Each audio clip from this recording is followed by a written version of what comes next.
please switch your phones to manner mode. 携帯はマナーモードに変えてください。Okay? Okay, soon we are going to start. So, are you nervous? Me too. Relax.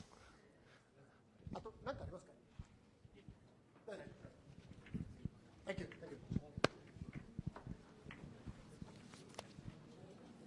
I think somebody's missing this card. So, can we do a rehearsal? So when I ask you, okay, everybody prepare your card. Okay? 1, 2, 3, raise. Please raise it high because the judges want to see it. And don't cover the color. Okay? Yes, nice. Good. And please pay attention. I see some people are looking at the phone right now. So please listen to the presentations and listen to the content. Okay, thank you very much. You guys have the card? No? Why?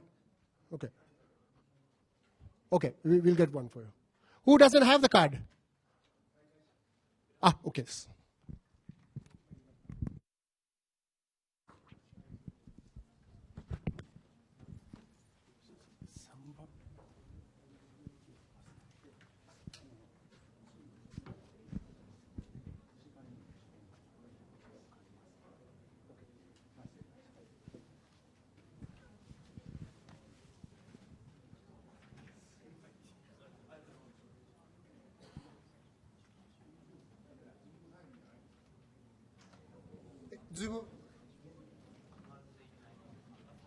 Zoom 入ってます。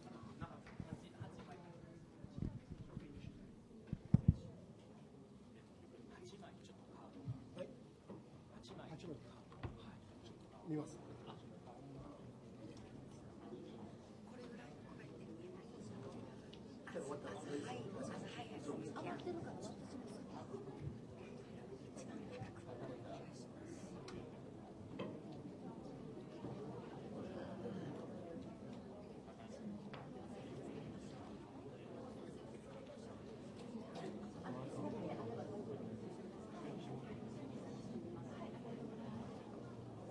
もう一つの会場との接続がうまくいってないようですので、しばらくお待ちください。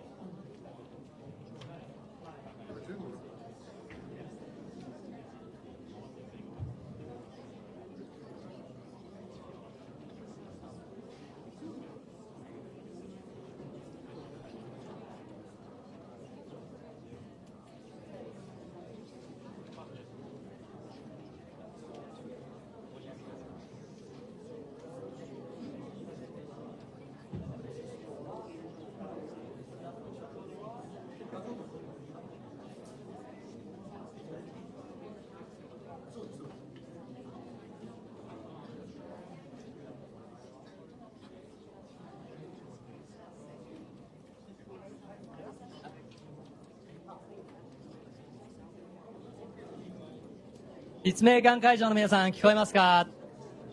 開会式、まもなく始めてよろしいでしょうか？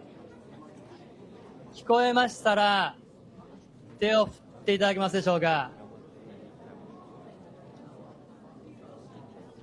神田太先生、聞こえますか？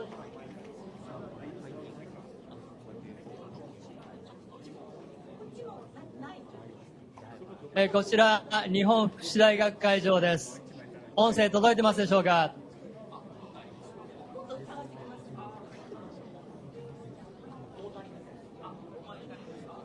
聞こえてますか？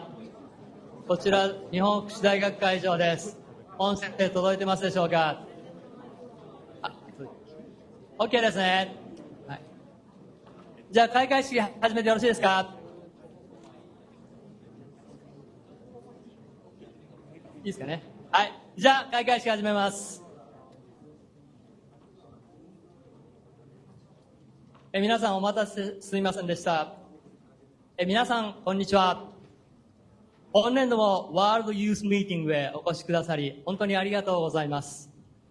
本日の開会式は、日本福祉大学東海キャンパスと、立命館大学大阪茨城キャンパスと中継でつないで行っています。改めて、それぞれの会場へお越しの皆様へ、そしてオンラインでご参加いただいているアジア各国の皆様へ、感謝の言葉を申し上げます。Hello everyone. Thank you all for joining us again for this year's World Youth Meeting. Today's opening ceremony is being held via a live connection between Nihon Fukushi University, Tokai campus and Ritsumeikan University, Osaka Ibaraki campus. I would like to express my sincere gratitude to everyone at both venues as well as to all the participants joining us online from across Asia. 開会にあたり、皆様へのメッセージをご覧ください。World Youth Meeting を経験し、今、英語を使う職場で頑張っている我々の先輩方のビデオメッセージです。World Youth Meeting での経験が、その後の人生にどのように影響を与えたかについてお話をいただいています。ご覧ください。To kick off the event, please watch this video message addressed to you all. Here are messages from alumni who participate in World Youth Meeting and are now working hard in English speaking workplace. In this talk, they talk about how their experience at World Youth Meeting have influenced their lives since then. Please take a look.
皆さん、こんにちは。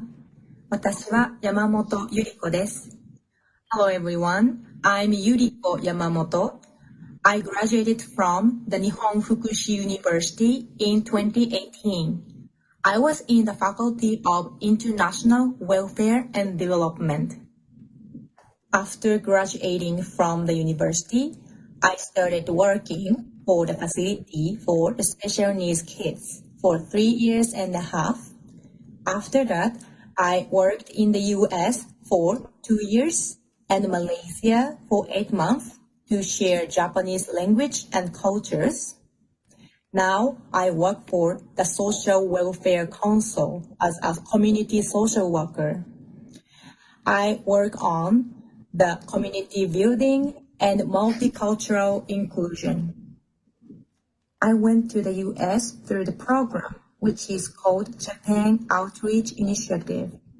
My job was sharing Japanese culture, which is like origami, the Japanese calligraphy, and soranbushi. And I also shared the Japanese language with them. I contributed to make a bridge between Japan and the US. I went to Malaysia through the program, which is called Nihongo Partners, as a Japanese language assistant teacher. I shared Japanese culture and Japanese languages with the students there. I contributed to make a bridge between Malaysian students and Japanese students by exchanging the letters and doing the online session.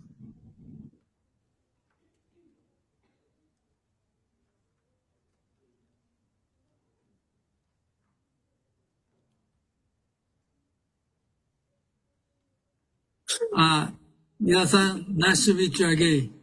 Hi, good to see you. I'm very, very happy to meet you again. Yeah, Me thank you so too. much. Thank you so much for joining today's session. Yeah. And when do you graduate from the Nihon Fukushi University? I graduated in 2013. So you joined the World Youth Meeting and play. What kind of role did you play?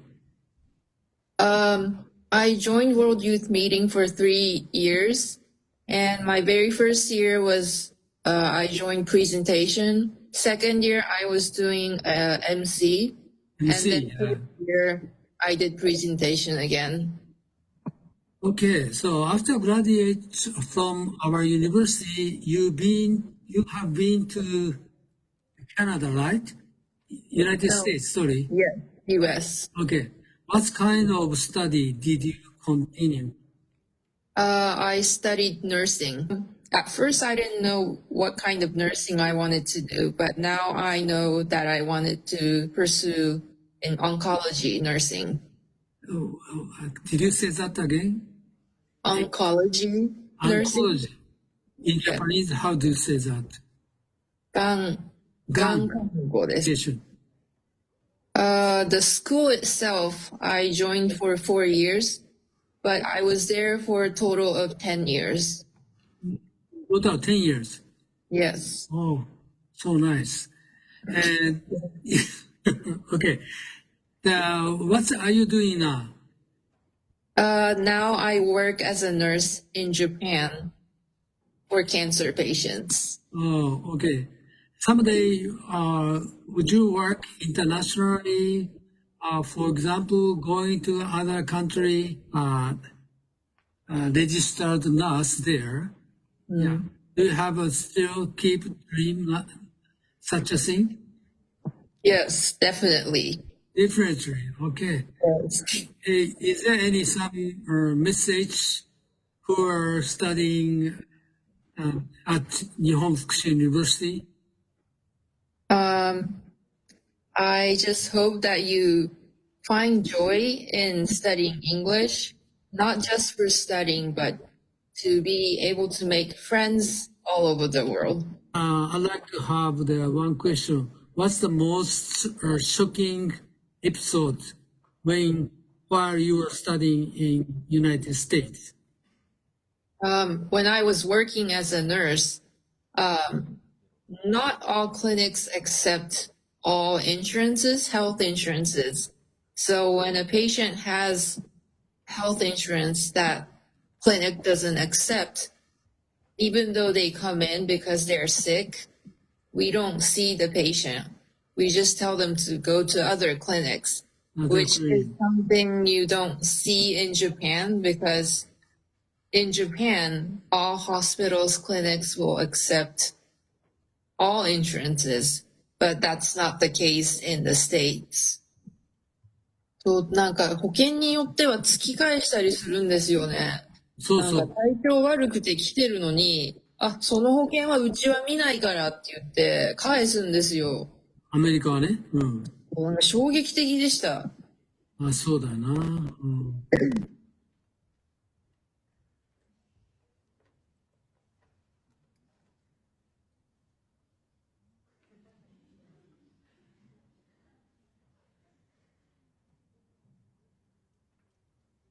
Hello everyone.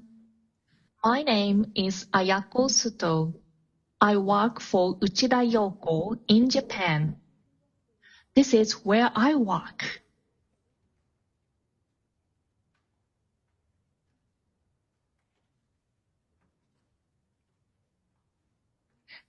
How do you like it? Pretty cool, right?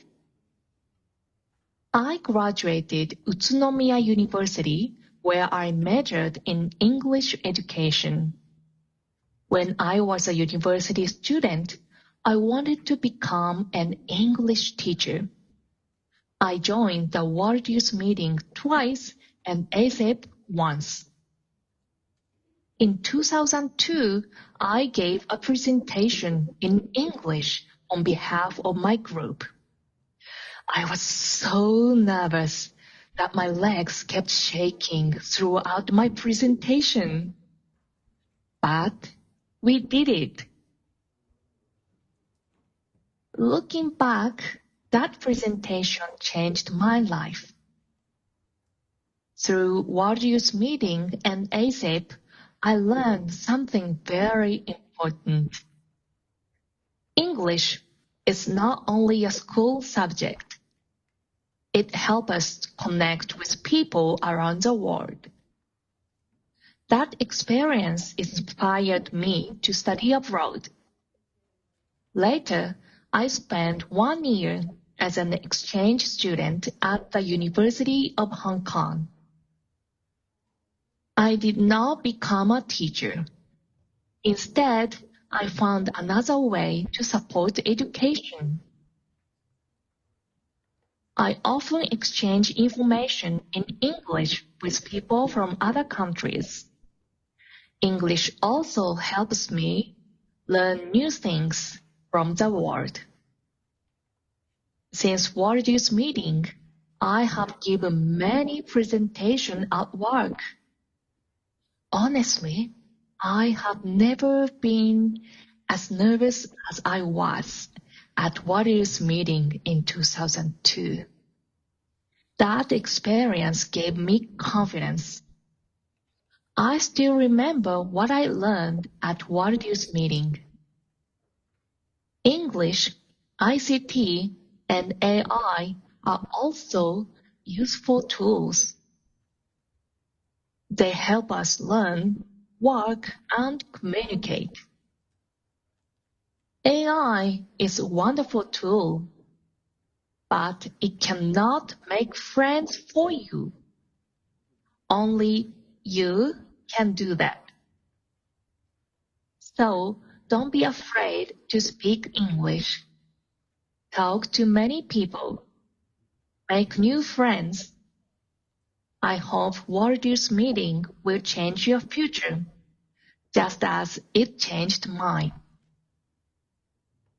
Enjoy your time at World Youth Meeting.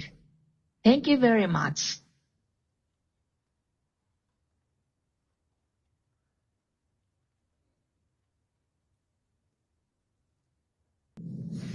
Hi everyone.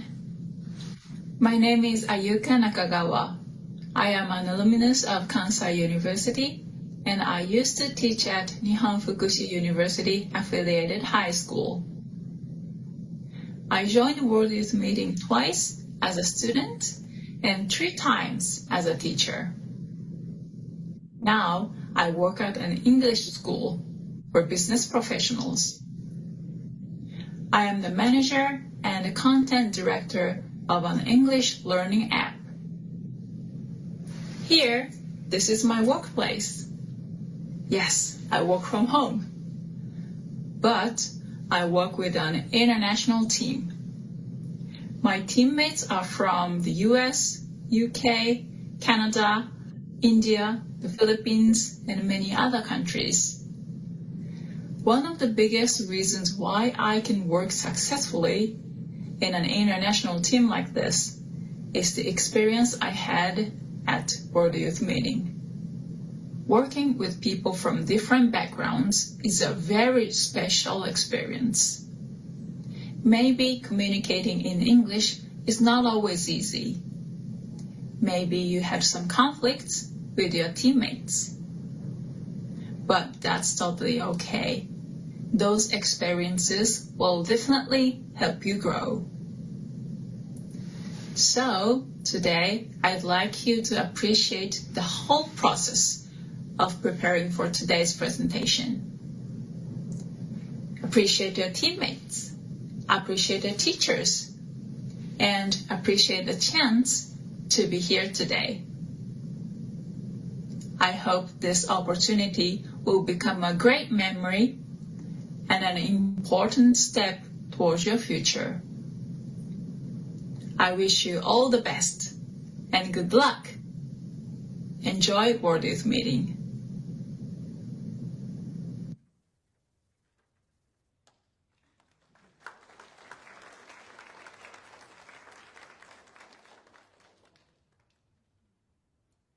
メッセージをお寄せいただいた皆様、ありがとうございました。一部のメッセージは World Youth Meeting 2026のウェブサイトからもご覧いただけます。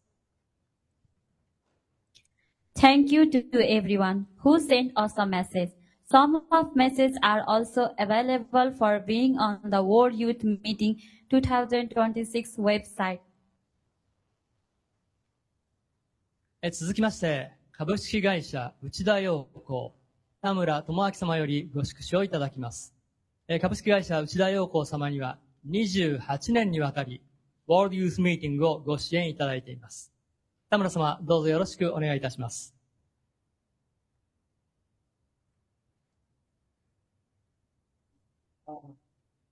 Next, we will hear a congratulatory address from Mr. Tomoaki Tamura of Uchida Yoko Company Limited.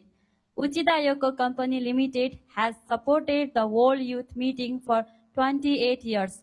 Mr. Tamura, the floor is yours. Thank you. Hello, everyone. Hello, hi.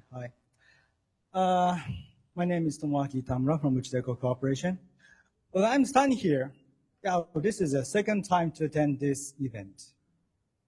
I'm standing here to make a brief speech or opening speech for this event. I'm a bit nervous because so I'm astonished at this audience, and I rarely have this opportunity like this, like making a speech in English and in a couple of minutes. So bit nervous, but anyway, I'm trying to start, not to put you to sleep, okay?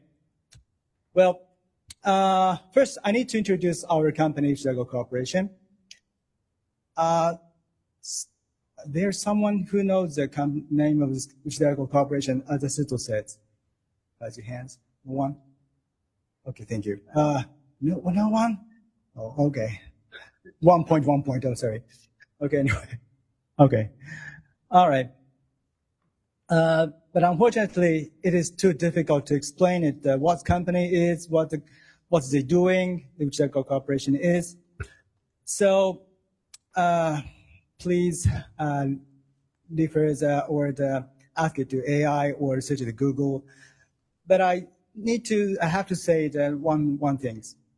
The Uchida Yoko Corporation has dedicated to the Japanese education market for over 80 years.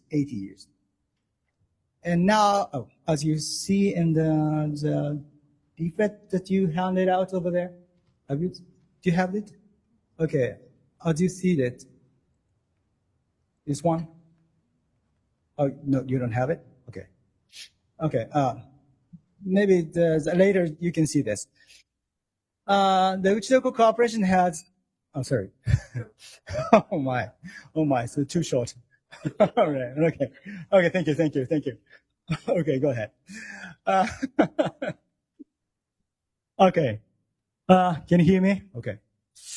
Well, Uchida Yoko Corporation, and for one thing, Uchida Yoko Corporation has trying to help the education systems, the Cambodian education system, by ensuring and the ICTs, okay, as you see in this, but so it's difficult to explain in a short time, sorry.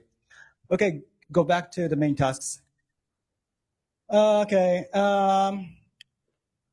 until today, you all have been discussing the same topics across the different countries, different cultures, and I'm sure that you faced the different opinions, right? Right.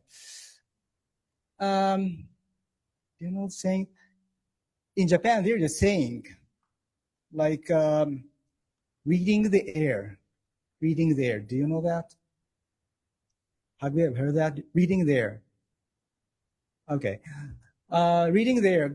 It says the meaning is refrain from acting.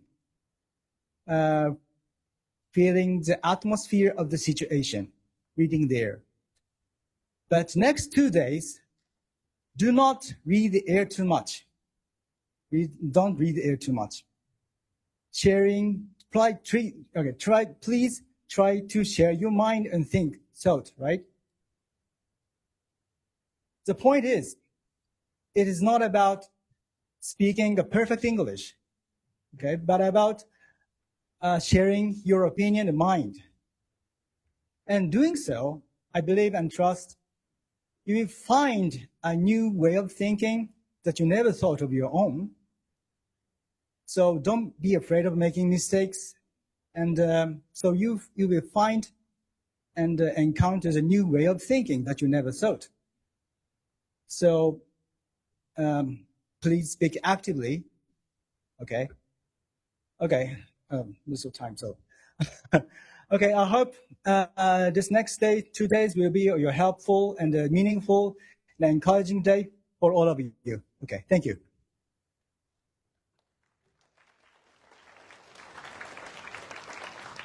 田村様、温かいお言葉をありがとうございました。また、株式会社内田洋子様の長年のご支援に改めて感謝を申し上げます。Mr. Tamura, thank you for your kind words. I will also like to express my renewed gratitude to Uchida Yoko Company Limited for your long-standing support. 続きまして、主催者を代表して、一般社団法人 World Youth Meeting 代表理事、影戸誠がご挨拶を申し上げます。影戸様、よろしくお願いします。Next, Mr. Makoto Kageto, Representative Director of the World Youth Meeting, will give a few remarks. Mr. Kageto, the floor is yours. Thank you. 皆さん、こんにちは。I'm very happy to be here with you, to meet you from so many countries, and Taiwan, of course, and Korea, Annyeong Hashimonika, Indonesia, Bangladesh, Nepal. Okay. And so many countries. Thanks so much. And, my name is, 私はWorld Youth Meeting, and also founder of World Youth Meeting, and founder of ASEP. So now I'm in charge of some work to cooperate with the person who changed the country, who changed the education in many countries, especially Cambodia and the Philippines. 私今世界、ワールドユースミーティングの仕事もしてますけども、変な親父ですけども、ちゃんとタイトルはあるんですよ。英語教員、それから PhD 博士号を持っている ICT の教育利用という、それで勉強をしています。But today I have to deliver message to you. In front of my English teacher here, they always taught me to brush up my English. For my generation, do you know Trump? Donald Trump? Trump 知ってるよね。or Putin? You know? 知ってるよね。or Netanyahu? Do you know? Xie Chanting, do you know? No? Xie Chanting, do you know? Okay, that's my same generation. They all practice English. Okay, not only Russian, except Trump. Okay, after World Cup, after World Cup, I try to memorize the new words. For example, Cabo Verona, name of the new country, and drinking time. The World Cup is a special express. No. That was, I forgot that one.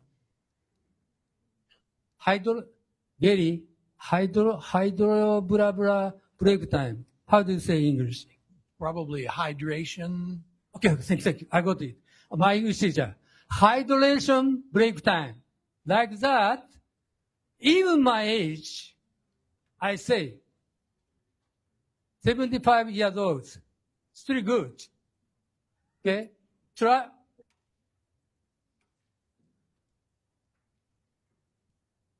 Okay, please. いや、僕は時間通りね、取ったんだけども、まあいいわ。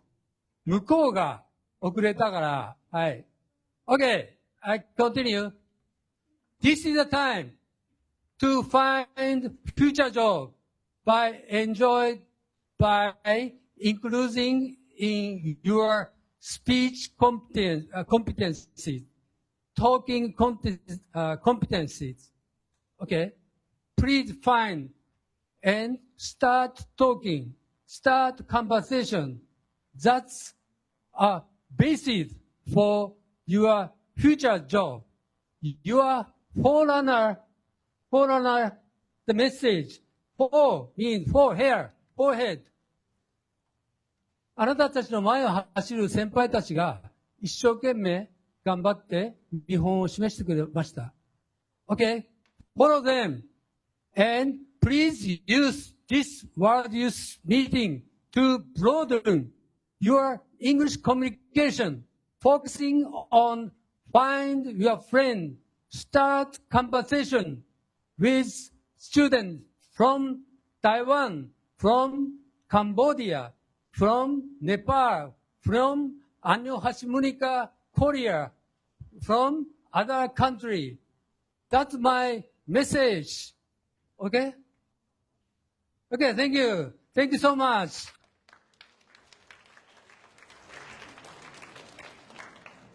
影戸様、ありがとうございました。続いて、海上校を代表して、日本福祉大学国際学部学部長、佐藤真一がご挨拶申し上げます。佐藤先生、よろしくお願いします。Thank you, Mr. Kageto. Next, representing the host institution, Dr. Shinshin Sato, Dean of the Faculty of Global Studies at Nihon Fukushi University, will give some remarks. Dr. Sato, the floor is yours.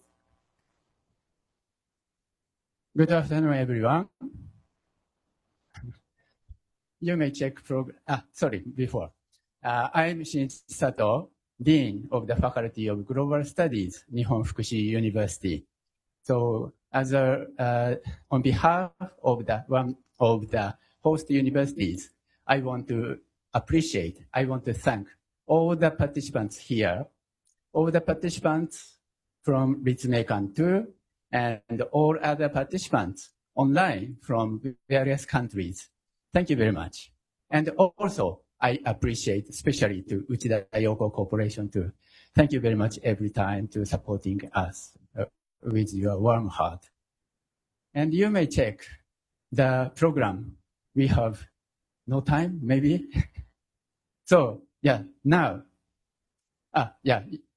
So according to the program, maybe it's the opening ceremony should be already concluded, but still there are several speeches. So I need to make it very short. So I have only one message. So far, to prepare for the World Youth Meeting, we, together with students, we experienced various unpredictable issues, faced some accident too. But, you know, life is like that, always unpredictable. So is World Youth Meeting. So let's enjoy the unpredictable accident in World Youth Meeting. Okay, so is Professor Kageto. Very unpredictable. But anyway, yeah, let's enjoy unpredictable days, unpredictable World Youth Meeting. So I hope together with you all, we enjoy these 2 days, and these 2 days very wonderful together.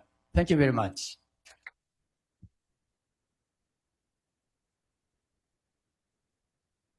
佐藤先生、ありがとうございました。続いて、海外からの参加者を代表して、台湾にある高尾女子高等学校校長、チェン・ウェンイ様よりお言葉をいただきます。本日、チェン先生は立命館大学会場にお越しいただいています。チェン先生、よろしくお願いします。皆さん、こんにちは。Thank you very much, Mr. Sato. Next, representing the overseas participants, we will hear remark from Mr. Cheng Wing-yi, Principal of Kaohsiung Girls Senior High School in Taiwan. Principal Cheng is joining us today at the Ritsumeikan University venue. Principal Zheng, the floor is yours. 皆さんこんにちは。Good afternoon, everyone. I'm Zheng Wenyi, Principal of Kaohsiung Girls Senior High School. It's my honor to serve as the leader of the Kaohsiung Students Delegation for 2026 World Youth Meeting. This year, 44 Taiwanese students from 21 schools are joining the event, taking part in English presentations and cultural exchange with students from Japan.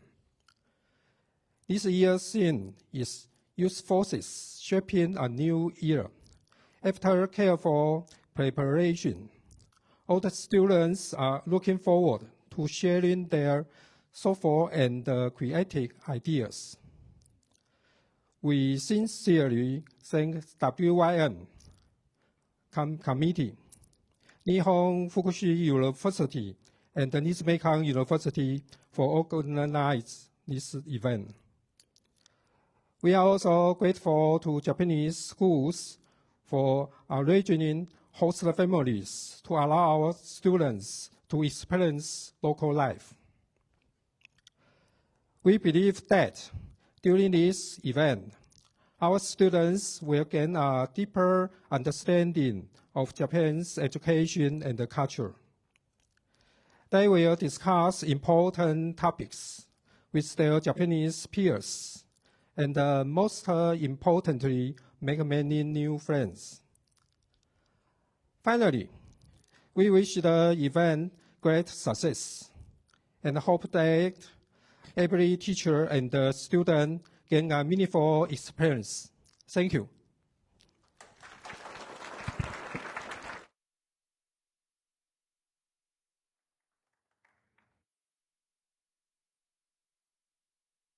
Thank you very much, Mr. Zheng. それでは最後に参加学生を代表して日本福祉大学国際学部2年上田レアンドロ隆一君から皆様へメッセージがございます。上田君よろしいでしょうか。Finally, on behalf of the participating students, Mr. Leandro Ryuichi Ueda, a second-year student in the Faculty of Global Studies at Nihon Fukushi University, has a message for everyone. Mr. Ueda, are you ready? Yes. Okay. Okay. 皆様、こんにちは。Good morning, everyone, and welcome to the World Youth Meeting. My name is Ueda Leandro Ryuichi. I'm from Brazil, and as one of the three World Youth Meeting leader of this year, it is an absolute honor to welcome you all, both in person and online across the globe. In Brazil, we say, a união faz a força, which means the unity creates strength. Over the past few weeks, we've crossed time zones, language barriers, and cultural differences to work together on the World Youth Meeting. Seeing all of us united here today proves just how powerful international collaboration can be. Today isn't about giving a perfect presentation. It is about sharing your authentic voice. It is about listening with an open mind. So please, be bold, support your teammates, and take pride in what you've created.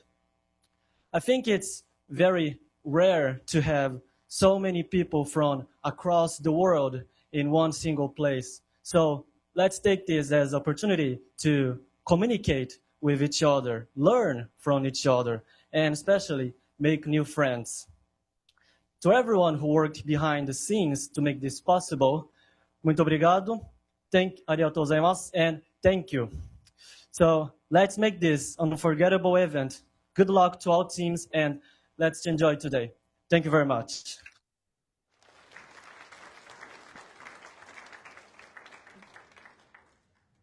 以上で開会式を終え、引き続き基調講演へ移ります。本日は講師としてお二人の先生方にお越しをいただきました。講師の先生方をご紹介します。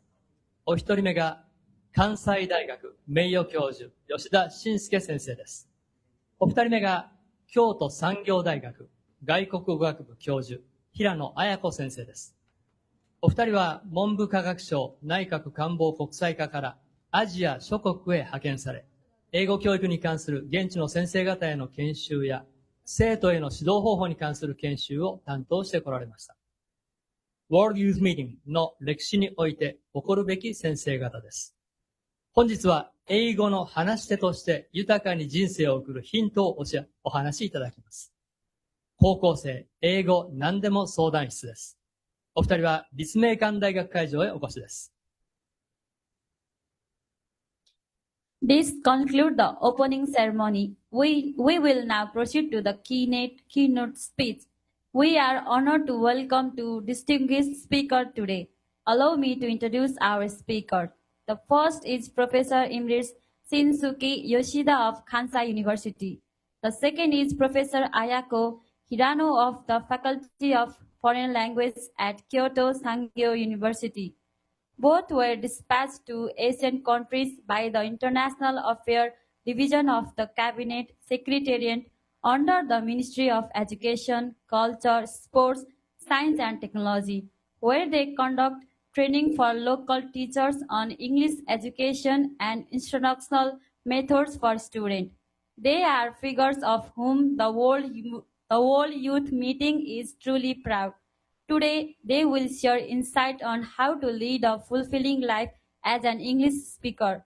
The session is titled High School Student English Q&A. Both speakers are joining us at Ritsumeikan University venue. Professor Yoshida, Professor Hirano, we look forward to your presentation.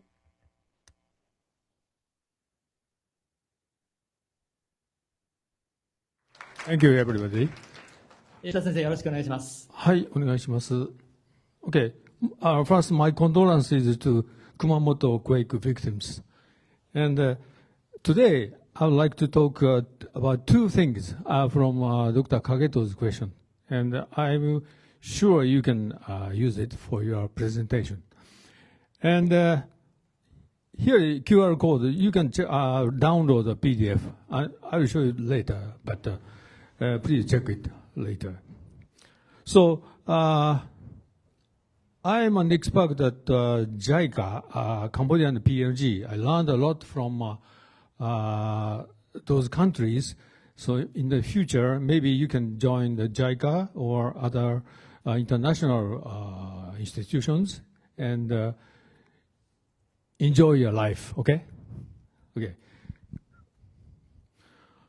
Okay, first, no scripts, no memorization. So how can you speak? This is the first question. So, sorry, let me sit down.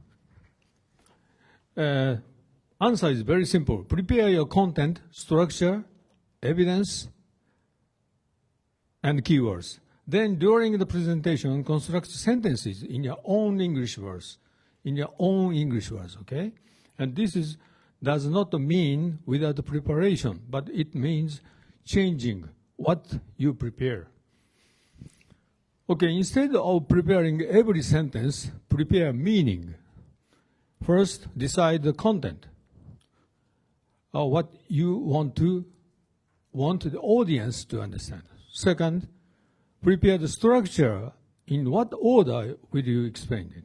Third, prepare evidence, the data, example, and so on. Fourth, keywords.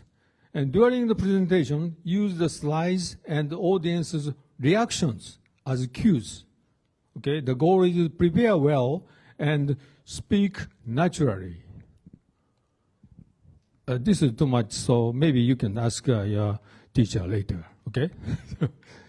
So next slide is this one. And slides support fresh talk, because slides are not scripts. They are a shared map, okay? Map.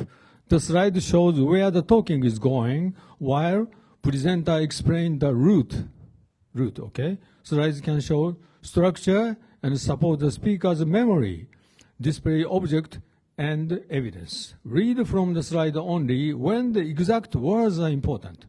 Do not read the whole explanation from the slide. Okay? Therefore, slides of speech should have different roles. Slide shows speakers explain. For example, a slide may say 42% felt anxious.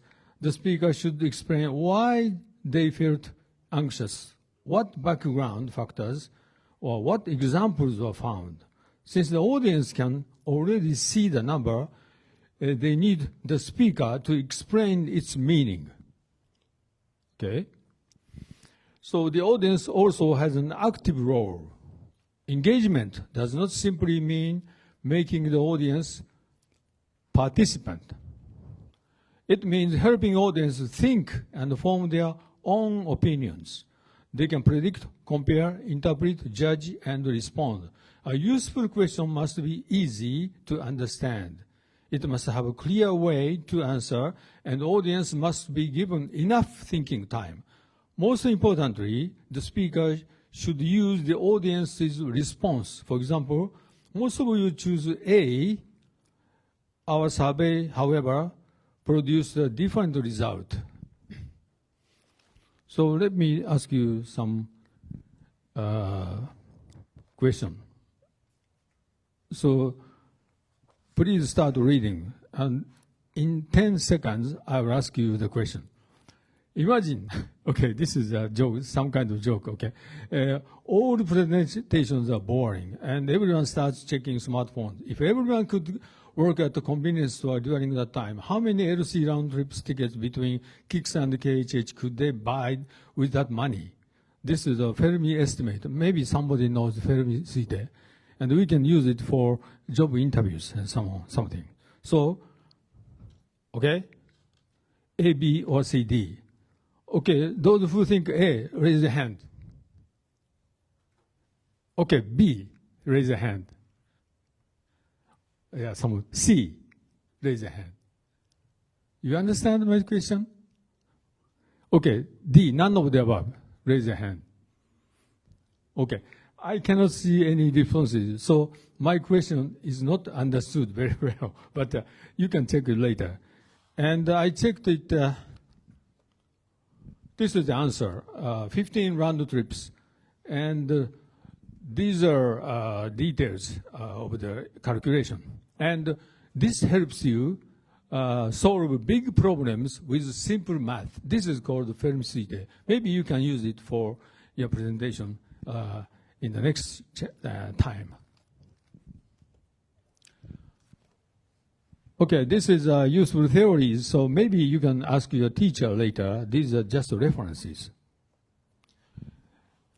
A WM presentation can follow a simple 6-part structures. Okay, first, introduce a problem question, or second, visual aids of data, third, audience prediction, fourth, give your interpretation, fifth, propose solution, finally, ask the audience to judge the proposal or take a small action. Do not finish with only thank you for listening. Yeah, many group ends like thank you for listening, but make clear what the audience should remember, what they should choose, or what they can do right now. The final principle is meaning. Meaning is created with the audience in real time. Slide shows information, presenters explain and interpret it. Audiences predict, connect, judge, and respond. Presenters notice the reaction and adjust their explanations. They may express the idea in another way, give an example, emphasize important points, and so on. This is especially important at WIM because participants have different cultural backgrounds and different levels of English. Okay, that's the first answer to Kageto-sensei's question. Next, I know what to say in mind or head, but it won't come out in English. Now let's, do you agree? Maybe somebody agrees that. the key point is that speaking English not simply translating a completed first language, which is called L1. Okay, there are 4 stages. This is complicated, so maybe you can ask your teacher later, but we can describe speech production means 4 stages. C is content, J is verbalization, and E is English formulation, selecting vocabulary and so on. And ER is real-time English speech. So speaking directly in English means CEF without L1 verbalization. However, L1 can support deeper thinking when English processing requires too much attention.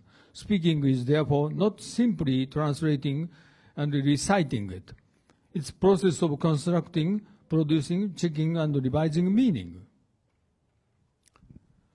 There are 3 questions.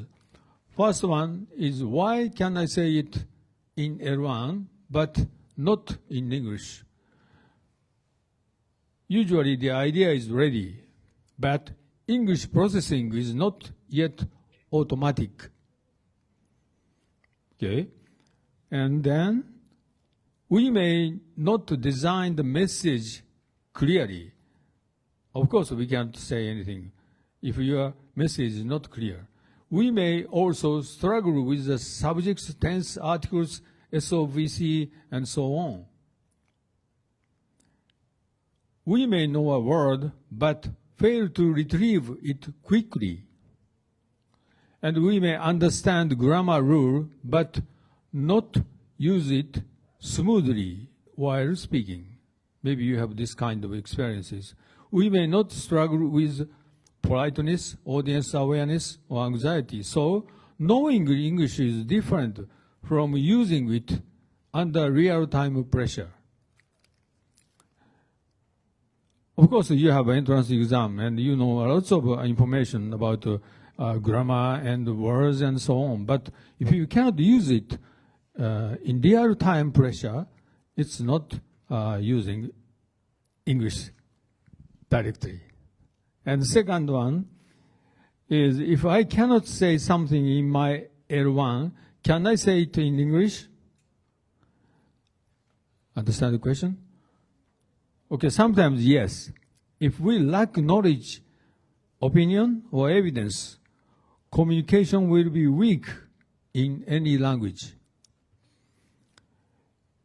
Also, content may exist as an image, feeling, or memory before it becomes complete sentence.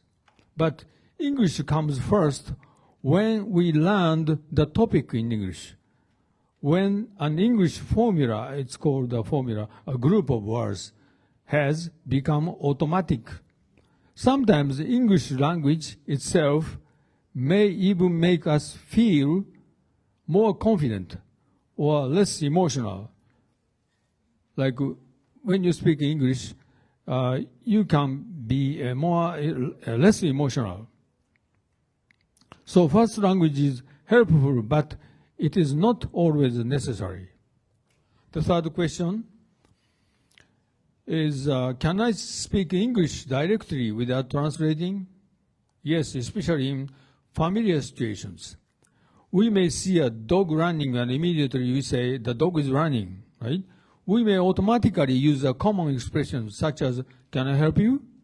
Yeah, you can use it very naturally. But abstract speech like WIM is difficult because we must organize contrasts, causes, claims, and evidence.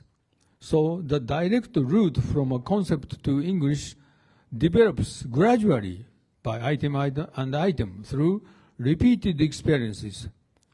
Therefore, the important question is not whether we should always use L1, but how to use it strategically and then build stronger roots into English. So you can use sometimes your first language to think deeply.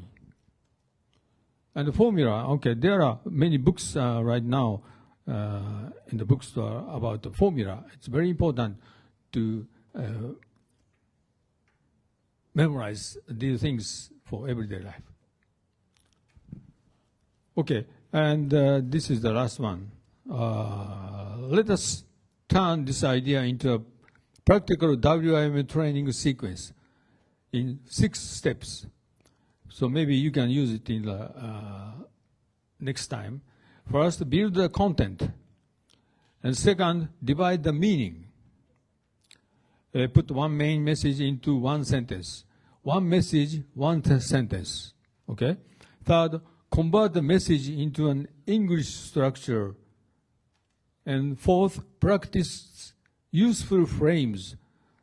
Like last night, give up, of course, have to take care of those formulas. And the main problem is, or our evidence shows that, something like that. And the fourth, non-translation tasks. Describe pictures or answer immediately. These are things you can train your English. And the 6, repeat the same tasks. So repetition makes English production faster and automatic. The goal, therefore, is not to stop using L1 at an early stage. L1 helps us form and organize content. With experience, concepts and situations begin to connect directly to English.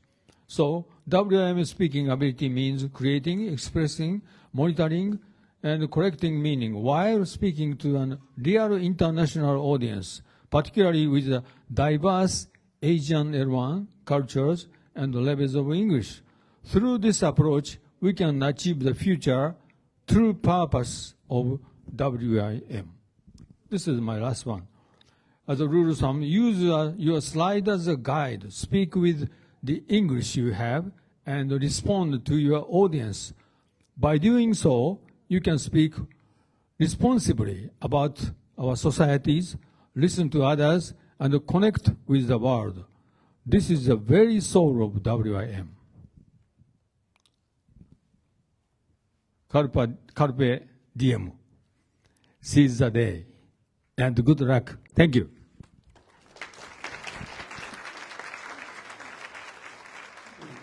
On the PDF, you can check this.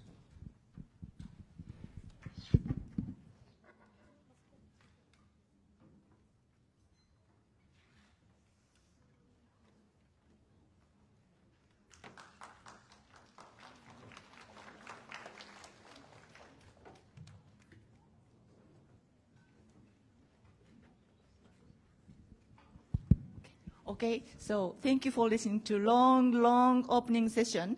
And there's the good news. I am the last speaker.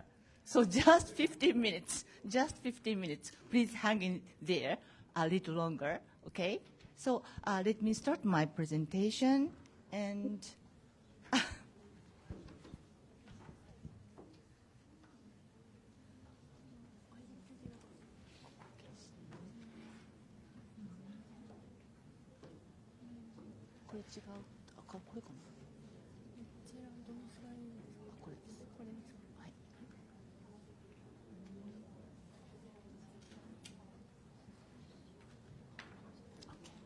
presentation.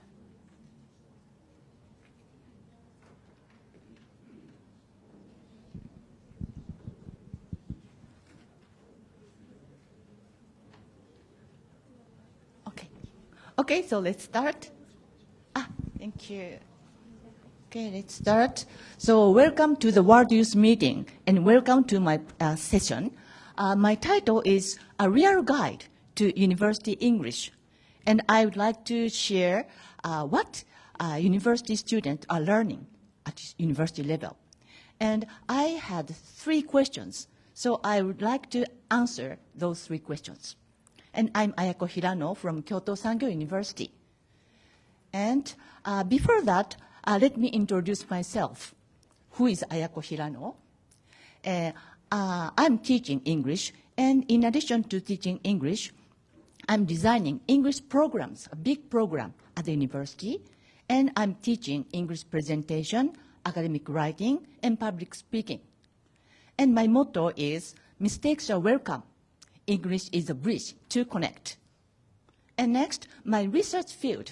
Actually, I'm a professor, so I'm studying in research and doing research. And psycholinguistics. Probably you don't have any idea what psycholinguistics is. So psycho means human brain. Linguistics means language. So we are mainly exploring processing language in human brain. This is my research field. So mainly explore three main points. And first one, how do we learn a language? For example, how do babies learn Japanese? And second, how do we understand words and sentences? For example, how can you understand my English right now? Do you have any idea? And third point, how do we speak and express our thoughts? And what happens in your brain when you talk? These questions were given by psycholinguistics. This is my research field. And just a little secret about my global experience. Study abroad. Believe it or not, I've never been studying abroad. I studied English in Japan. But foreign friends, a lot of foreign friends. I have a lot of foreign friends. Yeah, this is a picture of my dear Polish friend of 25 years. Last year, I visited Poland alone, and she is my Polish friend and her daughter. Yes. And number of countries I visited, 19. And this summer, I'll visit New Zealand, so the number will be 20. Yes. And let me show you some photos I met in Poland. Can you guess where they are from? They are from. Please talk with your friend sitting next to you. Where they are from. Please talk. Please talk. Where they are from. They are wearing burqa. Where they are from. Yeah. Okay, so next. What is their relationship? Couple? Brother and sister? Please talk with your friend. Please talk. Please talk. Relationship. Relationship. Actually, Actually, they are from Kuwait. Kuwait. And I met them in Poland. And the woman is a mother. Yeah. And the boy or man is a son. And she's 40 years old. And the son is 20 years old. Yeah, very surprising. And yeah, she spoke perfect English, so I could make friends with her. Yes. And she secretly showed her picture without veil. So she was very beautiful. Probably Oil King's wife, I think. I don't know. She must be very rich, I think. And the next photo, he's Polish. In a bus in Poland, I had difficulty buying a bus ticket, and he helped me. So I took a photo of him. And next one is very interesting. He is Indian priest working in Ukraine. Okay, Ukraine. He's working in Ukraine. And I happened to meet him when I was on the train from Warsaw to Warsaw Airport. And we make good friends. So what I want to say is, we don't need to live overseas to build global connections. World Youth Meeting is a perfect example. Even though you don't live abroad, you have a good connection with your friend, right? So World Youth Meeting is perfect. Okay, so let's move on to the question, first one. How is AI used in university English classes? Okay, let me give you some example in my class, writing class.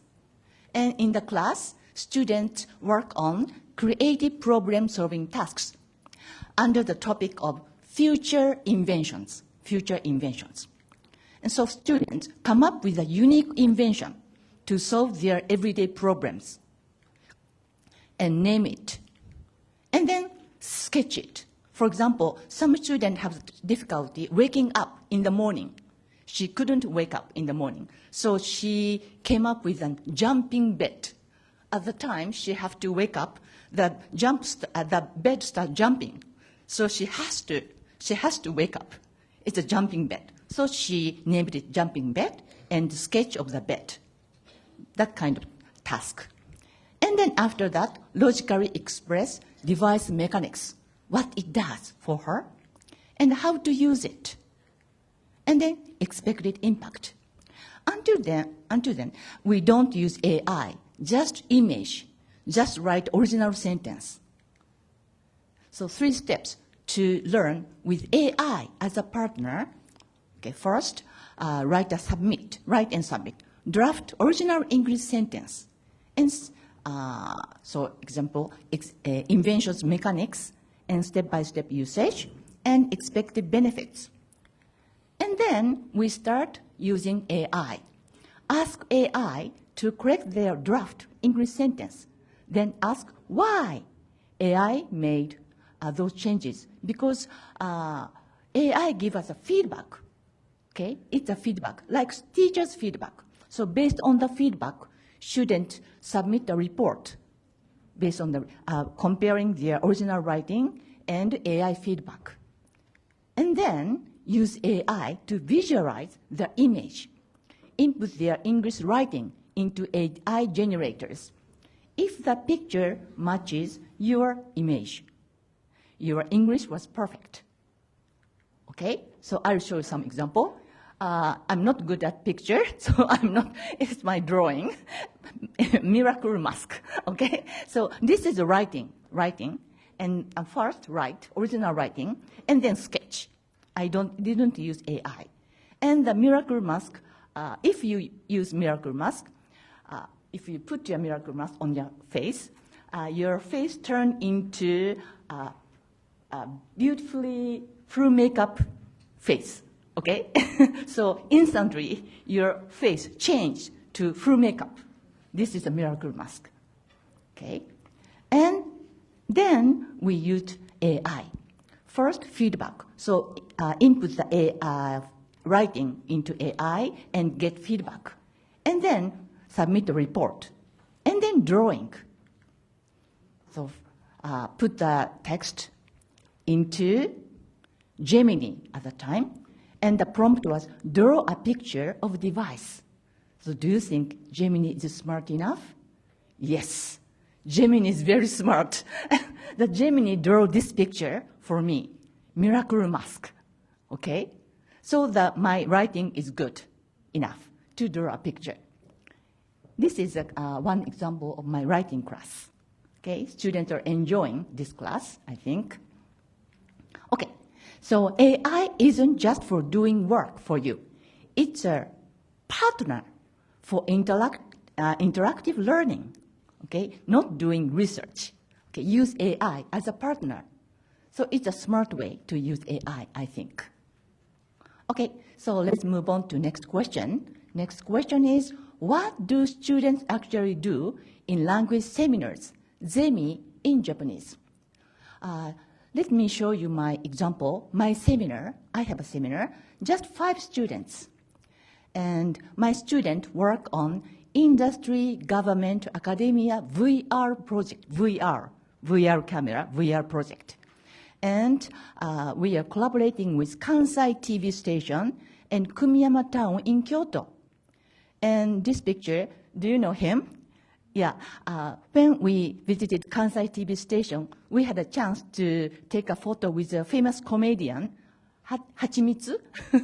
He's Hachimitsu. Yeah, we had a chance to take a photo with him. Yes, Hachimitsu. Yes. And the objectives of this course is by discover regional highlights and produce immersive VR videos to boost tourism and immigration. And by producing multi-language audio narrations for global distribution, students can learn and use their language. Actually, they are studying French, Russian, German in relation to English. So we are thinking to put narration in multiple languages. And benefit, by teaming up with professional broadcasters, so producers, TV producers, and local government, so students can experience real world. And here are 5 practical steps for VR video content. First, students master how to use VR cameras. And second, analyze the local challenges and propose media insights, strategies. And third, scouting and shoot, scout locations, and conduct on-site VR filming. Actually, yesterday and the day before yesterday, we visited Kumiyama town and we conducted shoots. I will show you some example. And edit and voice, edit the video and record narrations. And then finally release the content. This is our 5 steps. Yeah, this course gives students real-world experience using English and other language for real audience. This is a photo I took. Yesterday, I took this photo, yes, in Kumiyama town. Okay, this is VR camera. It's 360 degrees camera. Yes. So last question. Okay, you're very good. You're very good listening to me. Okay, very good. Last question. Okay, the last question. Grammar, vocabulary, accent. Which matters most when you speak or write or you use English? Okay. So psycholinguistics gives us some insights. As I told you, psycholinguistics have the brain processing, brain language processing.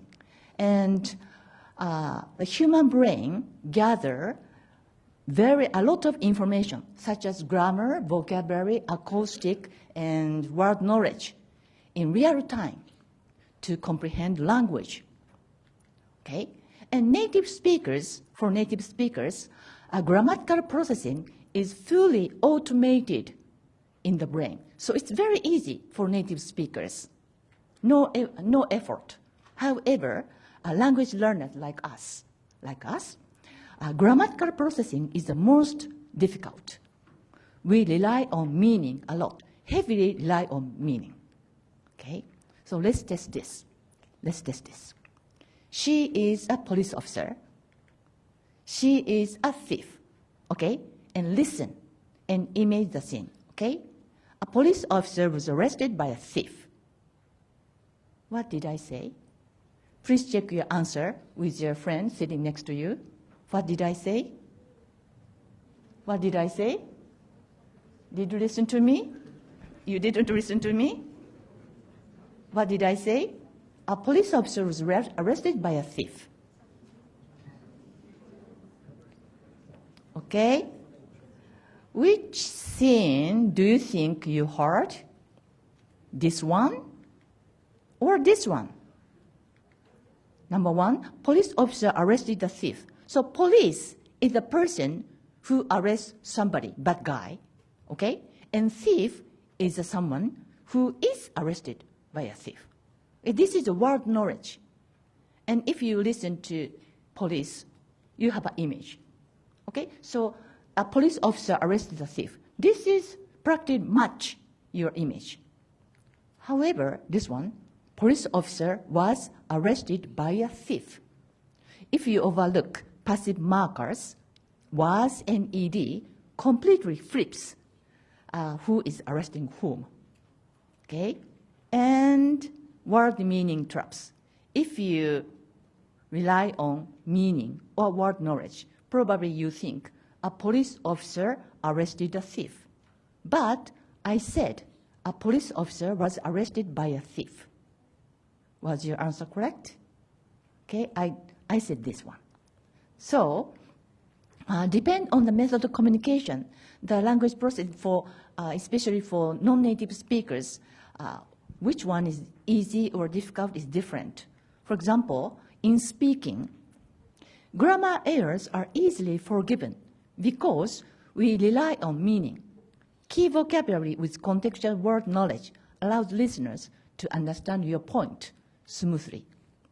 However, in writing, grammar errors cause misunderstandings because you can read again and again, and without voice tone gestures, grammatical structure mistakes cause misinterpretation. So what I want to say is, when speaking, don't worry about mistakes. Focus on vocabulary, especially for non-native speakers. And with non-native speakers, use simple words. If you use simple words, listeners can understand what you want to say. So focus on vocabulary. But when writing, grammatical errors cause misunderstanding. Okay? Okay, this is the end of my presentation. Thank you for listening.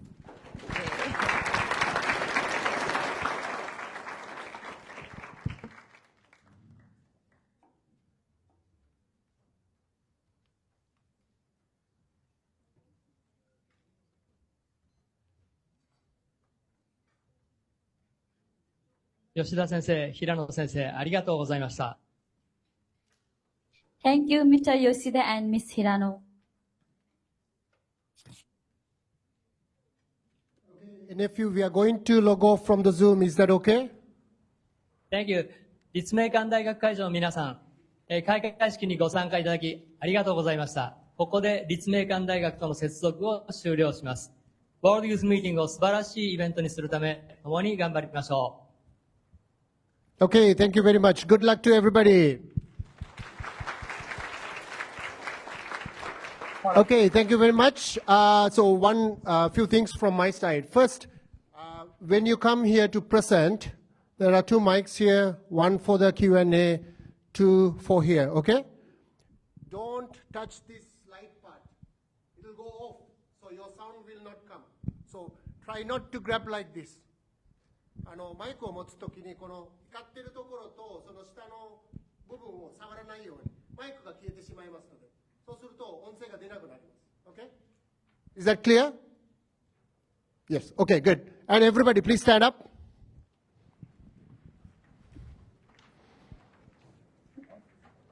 Okay? Good. Spread. ちょっと周り当たらないようにちょっと離れて。このままですね、こちらの方まだ続きがありますので、しばらく席でお待ちください。ズーム。ごめんなさい、ズーム切ります。はい、失礼しました。Sorry. Okay, everybody, stretch. Stretch. はい。長かったでしょう。Yes. Fresh up. Good. So, I'm going to give you about 5 minutes. I know we are running a little bit behind, but I don't want you to feel sleep. If you want to go to the washroom, go and quickly come back. 5 minutes. Let's go quickly. We are going to start in 5 minutes.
So we are going to start the presentation, so everybody settle down.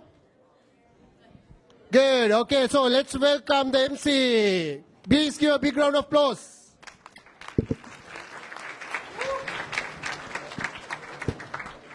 Hello, my name is Yuna from Higashishini High School. I will be the MC for today's first part. I'm really honored to be able to play a role. Nice to meet you. Well then, first presenter is Ritsumeikan University Team A, Issue University and National Goshen University of Science and Technology. Are you ready? Please start.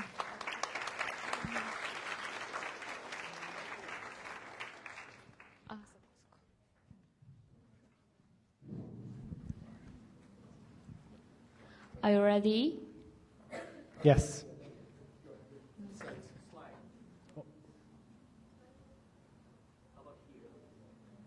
Yeah. Are you ready? So please note that you have to make sure your slides are here. Don't say yes without seeing that, okay? スライドは出てることを確認してから、Are you ready? って言われたら Yes って言ってください。じゃなかったらタイマースタートしちゃうから。Okay. Can you go one more time? Are you ready? Yes. Please start. Hello, everyone. Today we are going to talk about learning that adapts to you. I see people laughing. What happened? You got stolen away from the dance, right? We are going to talk about the same issue, concentration difficulties. You don't choose to lose focus in me, but your brain does. And that's the challenge millions of students are facing today. 84% of students trust ChatGPT, and only 1 in 4 know about the tools such as speech-to-text and text-to-speech. This isn't a technological gap. It's a visibility gap. Research shows that long reading, a lot of information, and distraction together make learning difficult for students. And this isn't also theoretical. Universities around the globe, such as McGill, Macquarie, and Ritsumeikan and Stanford University, see this as a big issue. And today we are here to talk about the solutions for this issue. So, this is question. What is really stopping students from learning? So, answer to question. We have 122 student voice from Japan, Taiwan, and India. What's the data show? First, 61% thinks difficult to stay focused reading long tests. Second, 57% students only know ChatGPT. Third, 63% never try to learn how to use AI well. And four, 35% don't know which office or teacher to reach for help. The graph shows students just know ChatGPT, but it don't know TTS and STT. And CT is creative tools, a creative tool just like Canva AI and Photoshop. Our topic is not only focused on SDG 4 and 10, but also we have SDG 3. Well,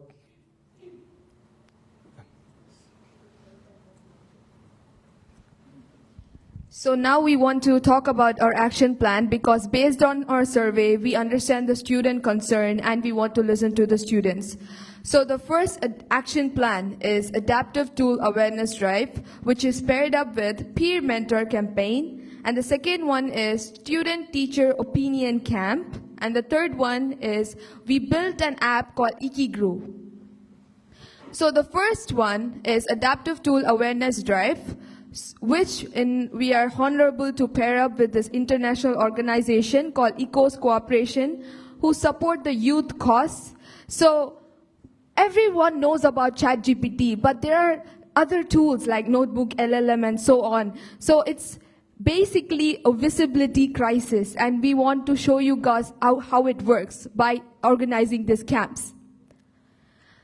And after seeing the survey results, we thought we want to understand the students better, right? So we conducted the student-teacher opinion camp with Ritsumeikan University and Isho University because who can understand students better than the teachers themselves? So they told me what are the challenges that students are facing, and now we understand how to make our action plan even more better.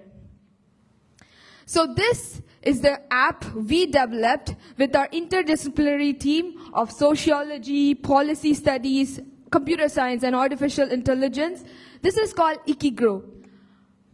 We have all been there, like we want to study, but we feel so tired. Sometimes we waste our time. It happens.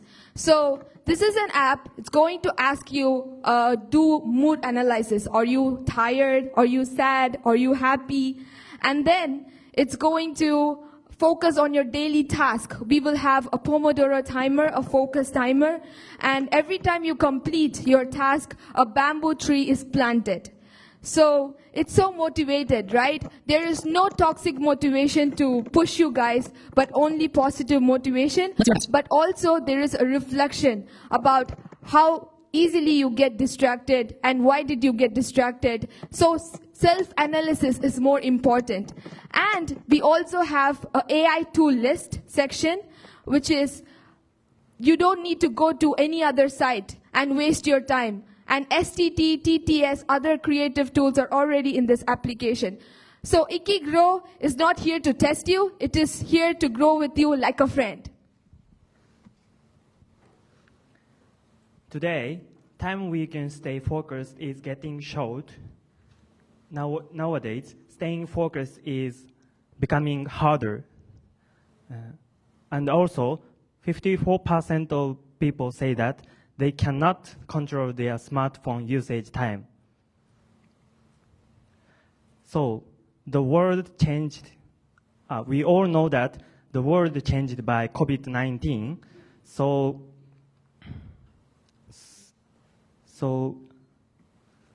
in our conclusion, we do not build this project with guesses. We build it with student voices, evidence, and hopes.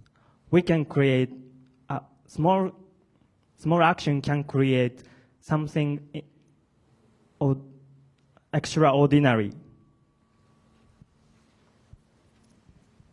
千里の道も一歩から A journey of 1,000 miles begins with a single step. Thank you.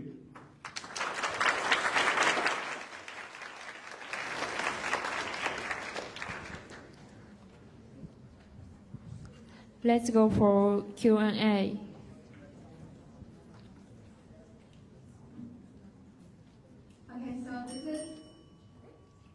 Okay, this is a very wonderful presentation, but I would kindly want to ask why do you guys chose the text-to-speech thing as a indicator? Because ChatGPT contains many different needs, but text-to-speech is a different thing. So I want to know the relationship between these two. Everyone has a different learning habit. So some people are visual learners, some people are auditory learners. So based on our survey, we found out that people are mostly dependent on ChatGPT.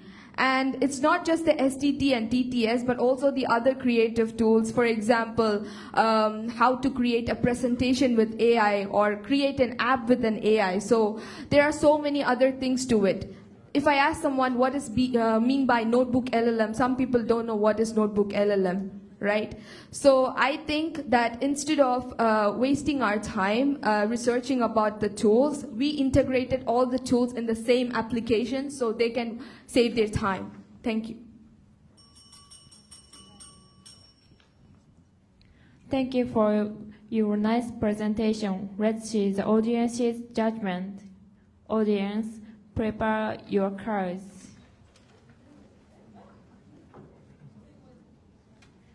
Are you ready?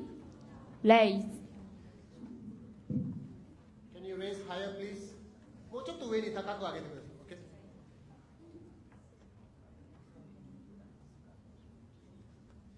さい。Okay, thank you very much. And let's give a big round of applause to all.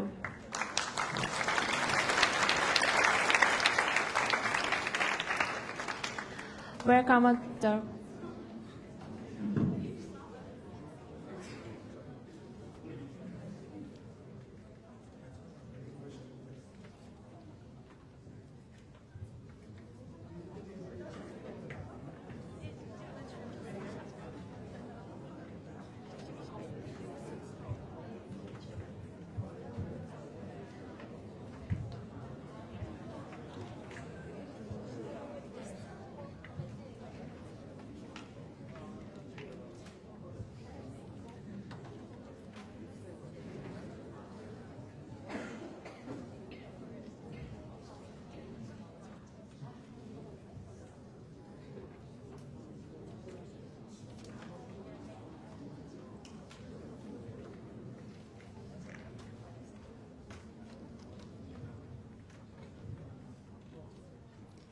Welcome the next presenter is Let's Make University Team V, Issue University, right?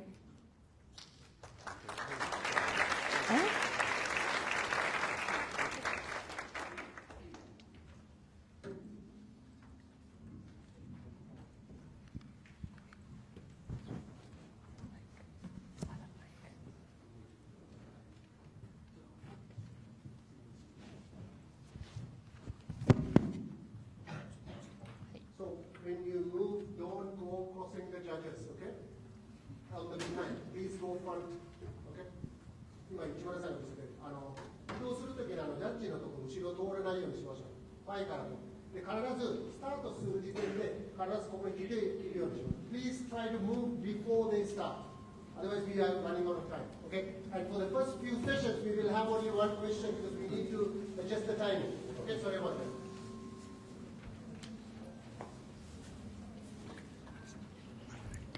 Are you ready? Please start.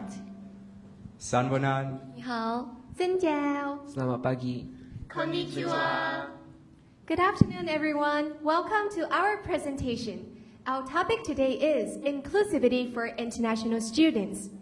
As international students, we are very excited to try new foods like takoyaki. To meet new people. And to visit new places. However, it's also very difficult. I cannot speak Japanese well, but there's no one to help me. It's very difficult to make Taiwanese friends because there's little chances to do so. International students can feel unwelcomed, but one solution is inclusivity. But what is inclusivity? Inclusivity means to welcome everyone.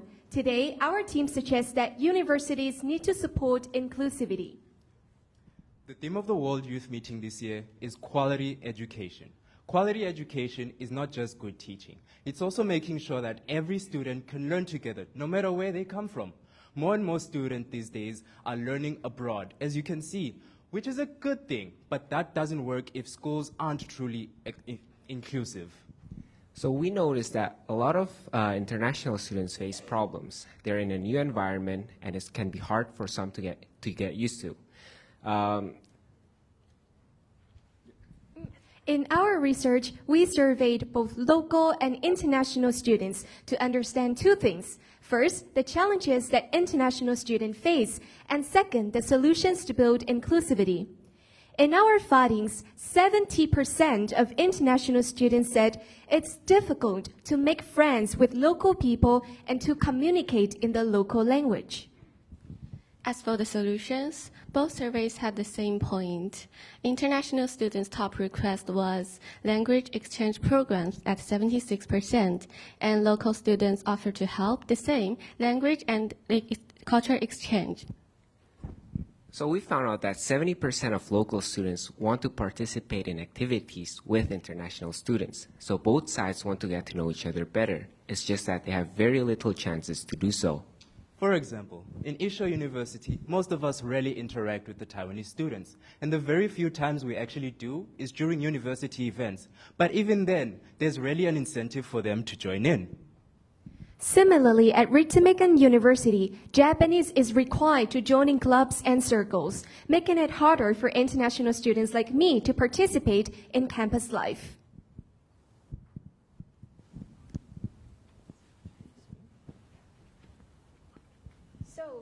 It is not true that local and international students don't want to talk with each other. It's that the universities does not provide them with the activities to engage both sides. And this is exactly what we will do. Today, we bring to you 3 action plans. First, at Ritsumeikan University, we will introduce the peer buddy support. A buddy is a Japanese student who will help international students. Interesting. How can they help? A buddy can speak and teach Japanese to international students, show how to go shopping or how to go to the bank and translate information. A buddy will also give mental support so that international students don't feel lonely or homesick. But is it possible? Yes, absolutely. In our research, most Japanese students are willing to help international students. Therefore, before international students arrive in Japan, they can be partnered with a voluntary Japanese buddy based on matching hobbies, gender, and language levels. A buddy is not only a friend, but also like a family member in a foreign country. But what if I go out without my buddy? How can I talk to the local people? Well, we bring in the second solution, Easy Japanese and Chinese. Many students that go out to study abroad can only speak some basic level Japanese and Chinese, which doesn't really help them when trying to converse with the locals. Today, we introduce Please Speak Easy Language stickers. So we're going to have 2 types of stickers, one for international and another for locals.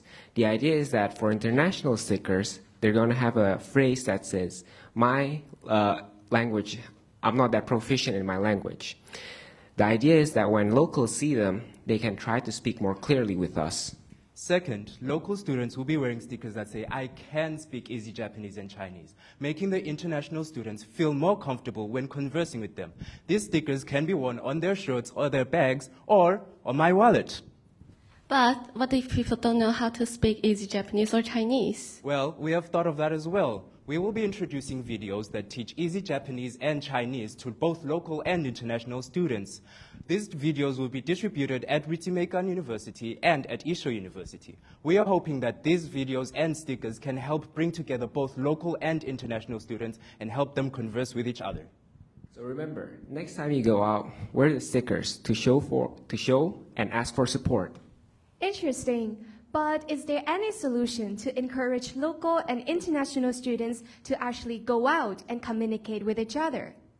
Well, we bring in cultural exchange events where both local and international students go out and share about each other's cultural values.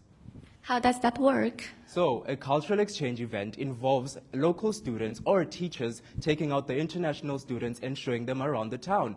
For example, recently, we had a cultural exchange event where we went out with 2 Taiwanese that showed us around the city. As we wore our stickers, they showed us around the local temples, the local museums, and local restaurants.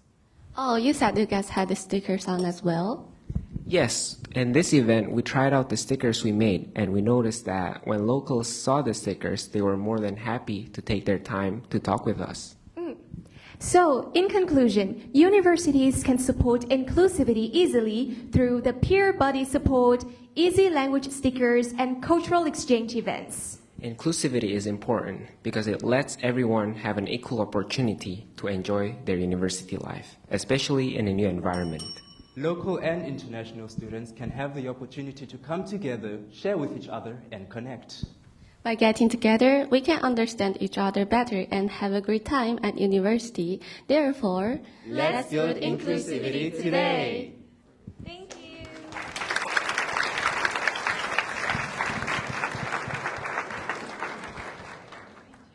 Let's go for Q&A.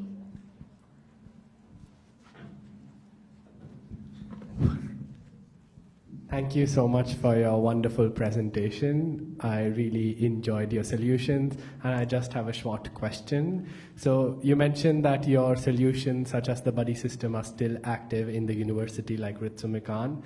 I just wanted to know, like, how can you measure if they are effective or if they are working? So just to clarify, you want to ask about the first one. I think in order to measure the effectiveness, we need to have regular surveys that survey both the buddy and the international students. For example, the international students do the body really help them in their everyday life, or there is a body, but the body doesn't really help them. So I think constant monitoring system is very important. And I think it is important to have a little bit of training to the peer body so that the body knows what they can do, kind of they have the knowledge and their skills to help international students. So training and survey can be the way to measure the effectiveness. Thank you for your question.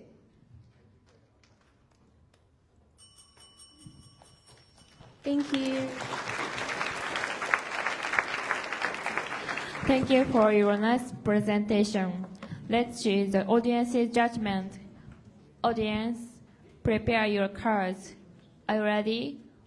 Raise.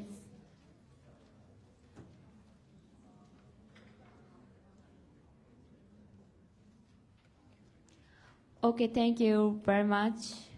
And let's give a big round of applause to all.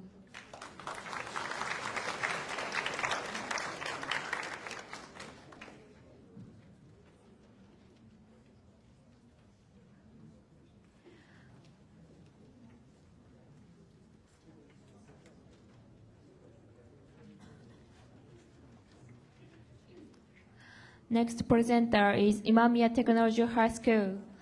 Let's welcome them with big hands.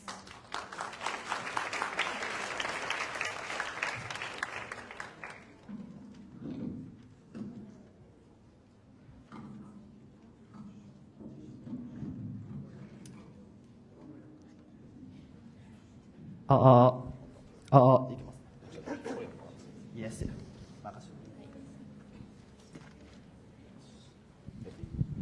Okay. Hello. Oh, sorry.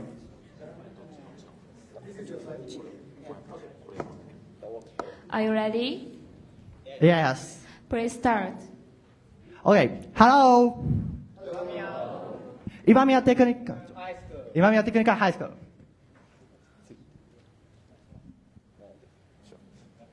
Okay. Japanese cultures.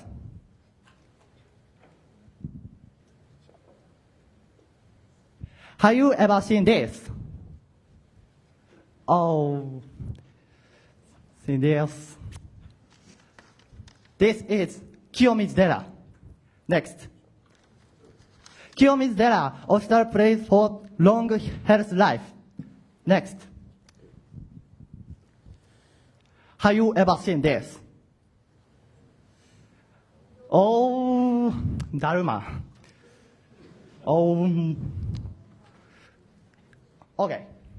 This is Katsuoji-dera. Katsuoji Temple is a breakthrough. Katsuoji Temple is a breakthrough cry for victory. What is this?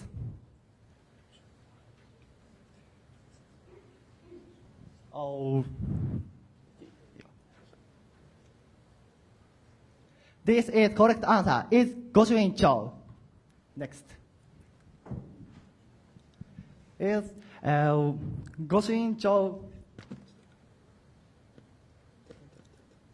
Okay. Goshuin-cho. Oh.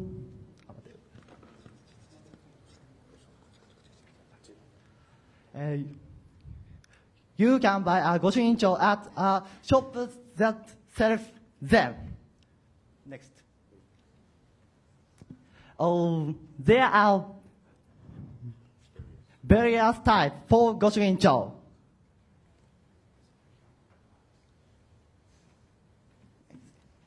If you can have your Goshuin-cho in grade when you visit temple or shrine.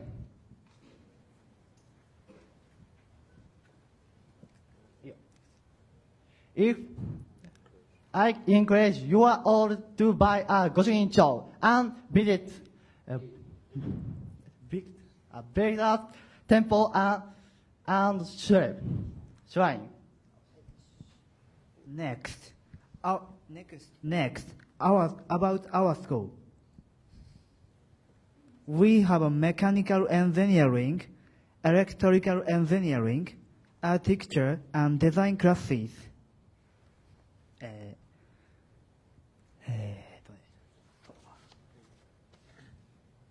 Our school have about 600 students.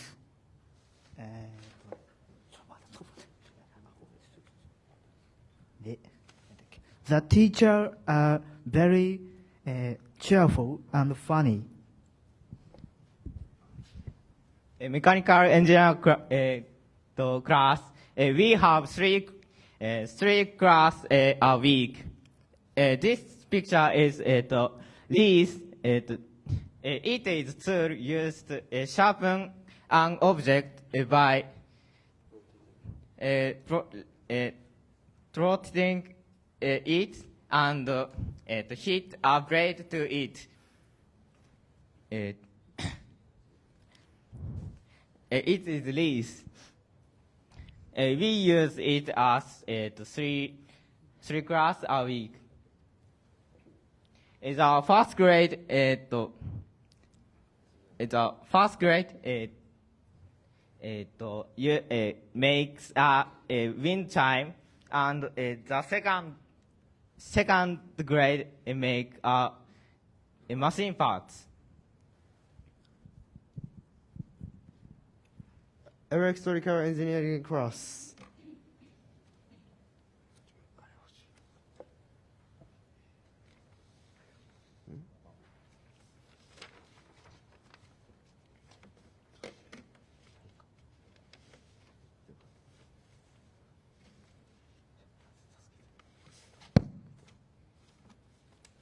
Electrical engineering class.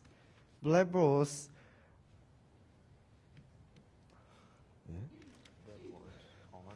Blackboards are used to assemble circuits.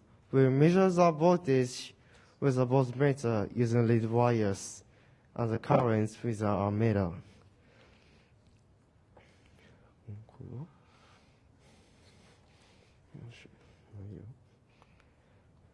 Even if you do not know the current, voltage, or resistance, you can calculate and determine those values.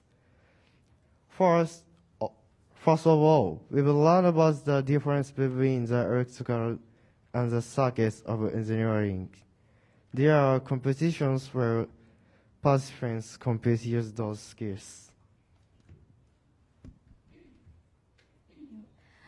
An actual competition is a contest about creating the design that expresses yourself the most. This competition helps students learn about design and improvement in their presentation skills. In practical training class, we made a piece of furniture using 4 Japanese scissors boards. We are measuring the length and distance by only using the serving equipment.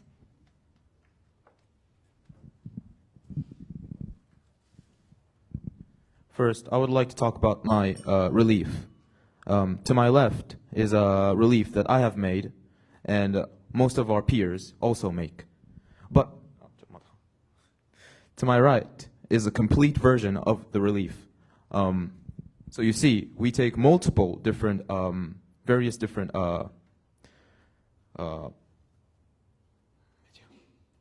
designs and make it as one.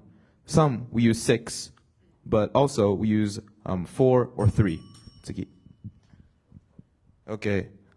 Next is various colors have different meanings. For example, red in China and Japan means celebrating, but in America it also means being wary of hazardous danger. But as for white in America and Japan, it means, having a good intention and some weddings. The design class, when you see this picture, you might just say it's just a girl standing and taking a picture. But the meaning,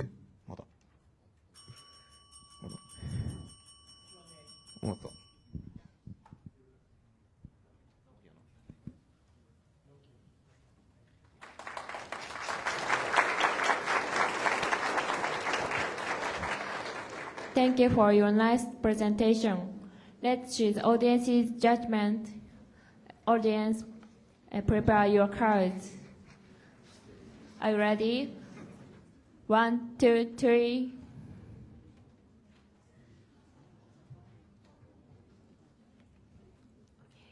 Okay, thank you very much. Sorry, I have one information. They are from the Osaka Prefecture Imamiya Tech High School. This is first time to participate in the World Youth Meeting. New members, maybe continue to the long time, maybe. So please give them a big hand again. Thank you for coming.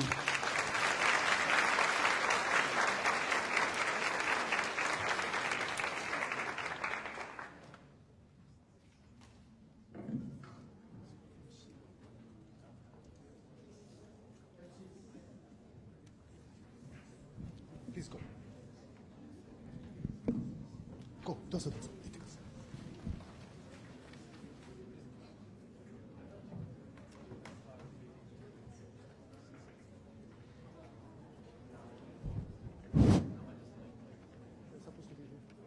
Prefecture Higashi Senior High School. Yeah. Museum.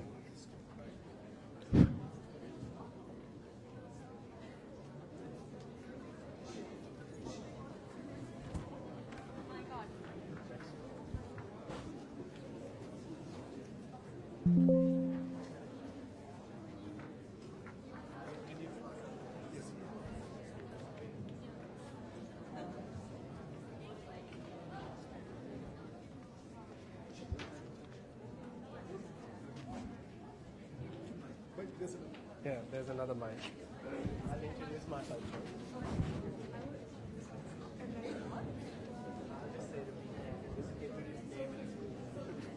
That's it, and then I will introduce them and the next one. Okay, I will just introduce my name this time.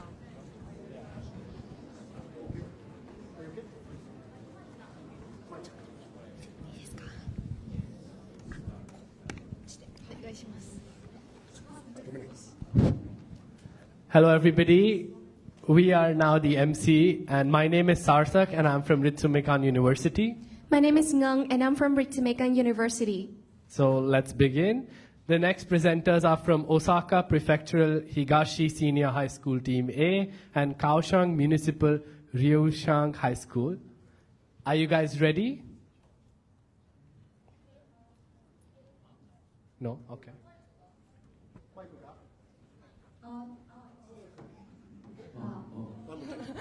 Okay, are you guys ready now?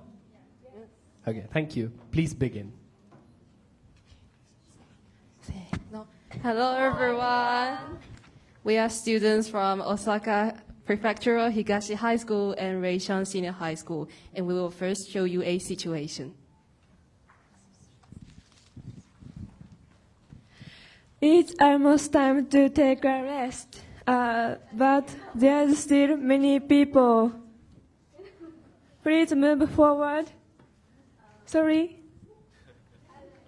Oh my God, why are there so many visitors? My ice cream is melting. Maybe it will be my turn. This is over-tourism. Over-tourism affects not only tourists, but also local residents and the environment. For example, it causes environmental damage, traffic congestion, a lower quality of life for residents, and the loss of local culture.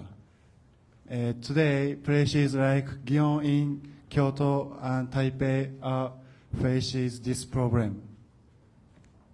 This is a problem of Gion in Kyoto. In Taiwan, Taipei 101 is the world-famous landmark that attracts many visitors all around the world. In spite of, Taipei is often crowded with tourists, especially on weekends and public holidays. causing traffic congestion and overcrowded public spaces. Now, I'd like to talk about solutions to over-tourism. There are 4 main approaches, but we have chosen to focus on education.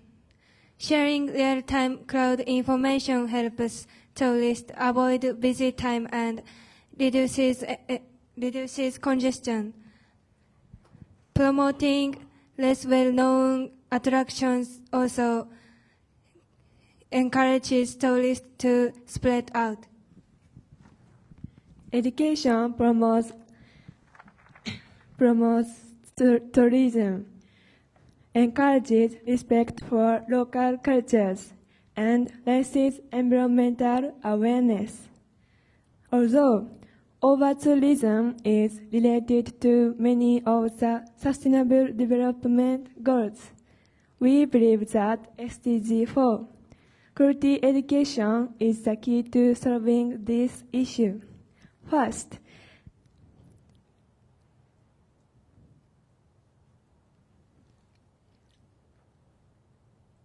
education helps us understand different cultures. Respecting different cultures leads to more responsible travel behavior. Second, education encourages responsible travel. Everyone can make choices to reduce the negative impact of tourism. Third, education promotes global collaboration. Working together is essential for sustainable tourism. The WYM project brings students from different countries together. We learn to each other and take action to reduce over-tourism. If residents learn about sustainable farming and local ecosystem, they can protect the environment through environmentally friendly farming. If students learn about local history and understand local lifestyles and become a junior eco guides, they can share this opinion with visitors and develop an interest in their local communities.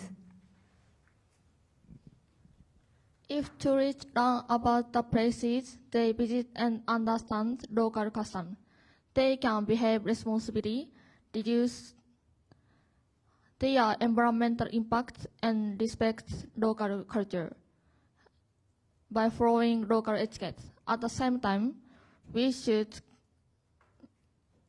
create more opportunities for people to learn about different culture and country. For example, by providing multilingual sign and information. We all need to work together to solve the challenges caused by over-tourism.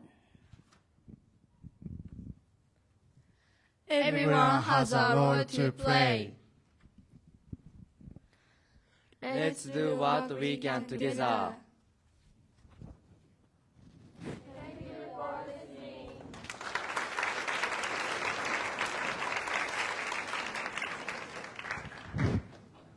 Thank you so much for your presentation. We'll now move to the Q&A session.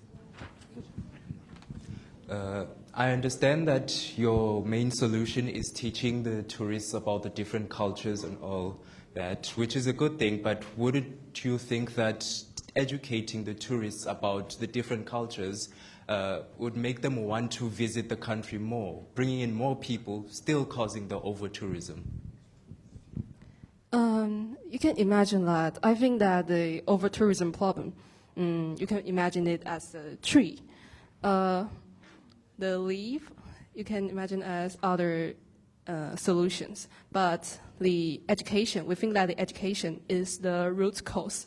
So teaching the tourists to learn about the different cultures of different countries is to teach them to respect everyone's culture. So the next time when they visit another country, they travel to another country, they will remember what they have learned, so that they won't make the same mistake. They know that what they should do, and that they should respect every country's culture. Another question?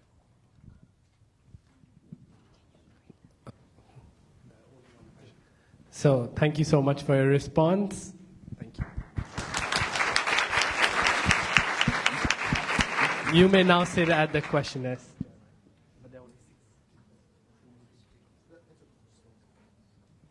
They can sit right there. Oh, God. Okay. Can audience please prepare your cards? And raise them when I say 1, 2, 3. Okay. 3, 1, 2, 3. Please raise higher. Please wait.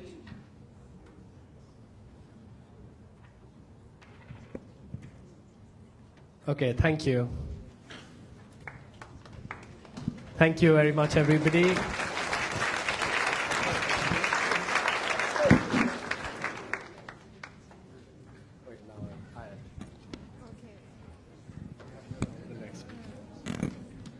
Whenever you ask them to raise the card, make sure the judges are ready. So you need to have about 10 seconds. Okay. Because we are observing how Okay. You don't just raise and raise. Okay. Raise. Wait for 5 seconds. You can say Yeah, okay. Next, welcome Team 5, Waseda Osaka High School B and Kaohsiung Municipal Renwu Senior High School. Are you ready?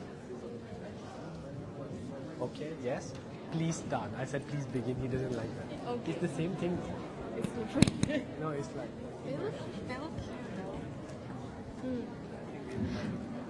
Are you ready?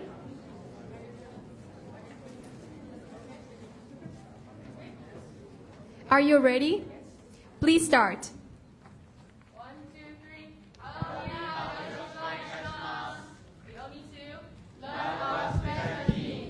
Tiger,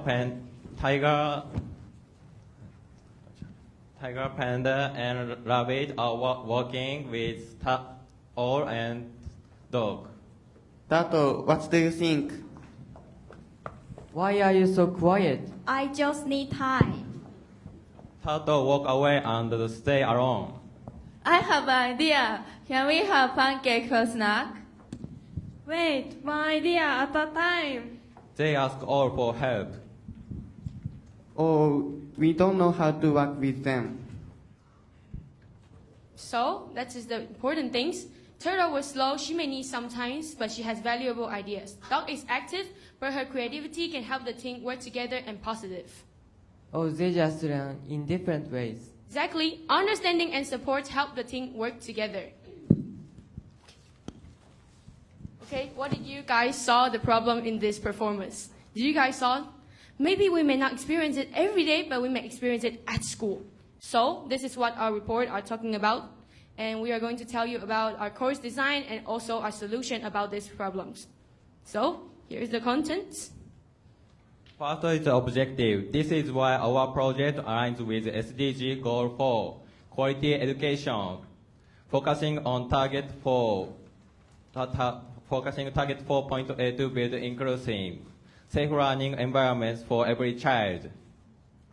Okay, let's start with the phenomena we find in schools. Do you know how many of them are there in our lives? In this world, 1 in 10 students have special educational needs. Thus, we decided to look deeper into the composition of the current classroom in both Japan and Taiwan. This chart shows the category of special education students in Taiwan. Students with learning disability are the largest school with around 36,000 students. Autism and other disability each has around 18,000 students, while intellectual disability has around 13,000 students. And this chart shows the categories of special education students in Japan. Students with learning disabilities are the largest group, with about 65,000 students, and emotional disorders come next with around 35,000 students, and physical disabilities and other disabilities each have only a few thousand students. To deal with the problems above, inclusive education is commonly seen in the classroom in both Japan and Taiwan. Thus, we did a survey to see whether students can accept it or not. Oh, so this is the pie chart shows our survey result from like 150 students both in Japan and Taiwan. So we have saw that many students still support an inclusive education, but some of them are still unsure or disagree. So that means that we have still rooms to improve our acceptance of students with special needs. Let's see some case in real life. Here's the first case in Taiwan. In this case, an autistic student was buried because his classmate did not understand this disease. He was hurt by both physical and verbal bullying, causing bruises and emotional harm. So this is our second case. The same situation, but the more extreme method was used. The teacher not only verbally humiliated the students, but also tied the student's hands and feet with zip straps, making the student have thought of death. Finally, the third case is from Japan. It is a sexual assault case. The teacher took advantage of students' intellectual disabilities and did something bad to her. Take Lane High School as an example. Special needs students struggle with their own challenges, which can sometimes disrupt class for general students. Instead of understanding them, some classmates will mock them or create a negative learning environment for them. That is because we often label others who are different from us unequally. There are several ways to solve this problem. So as a high school student, what can we do? First is the text-to-speech technology that helps students who have difficulty speaking or writing to express their ideas more easily and participate in class. Second, an AI tutor provides personalized support after class, allowing students to learn at their own pace and ask questions in time. Third, providing tablets encourages students to learn together through interactive activities that is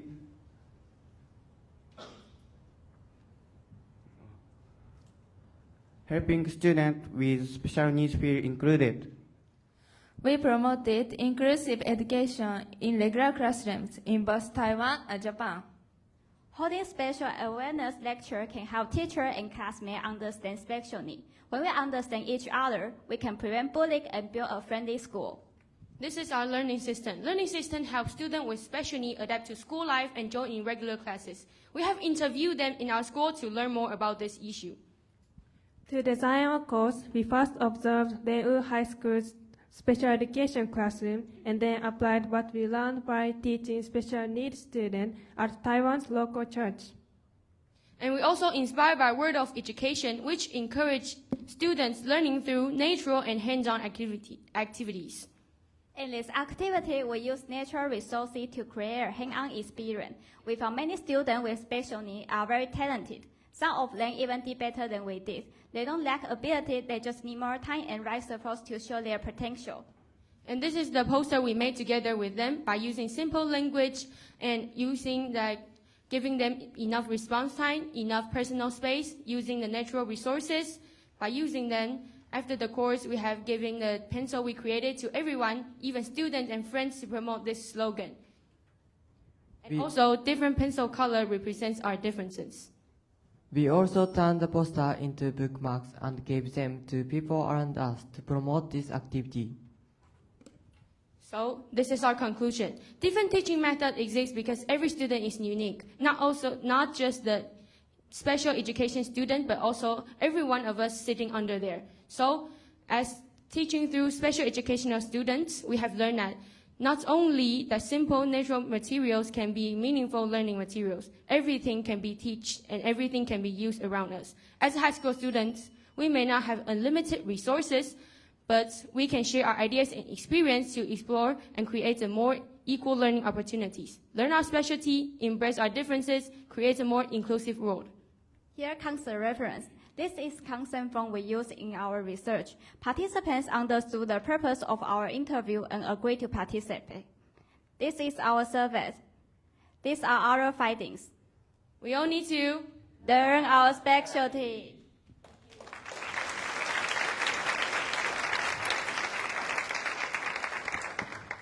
Thank you. Thank you very much for your amazing presentation. Now let's move to the Q&A section. Okay, so in real life, we all know that we need to respect and know others, each other's specialty. But for the students around the special needed students, is there any practical solutions for them to learn how to respect, to pay more attention and helps for the special needed students? Sorry, this is a good question, but can I ask you some question about the questions? I want to know that it's like we respecting the special needs students or special needs student respecting special needs students? I think it means that the special needs students respecting the special students. Also, this is the class in our school, the Rainbow High School. We have special needs class that teaching them, and also learning system is like helping them to know what to do is right, what to do is not right. Learning system is like some emotional disorder students will have 24/7 learning assistant because they need people, they need emotion support. But with like, okay, and thank you for your questions. Thank you very much for your question and answer. Thank you for your presentation. The audience, please prepare your cards. 1, 2, 3. Please show your cards.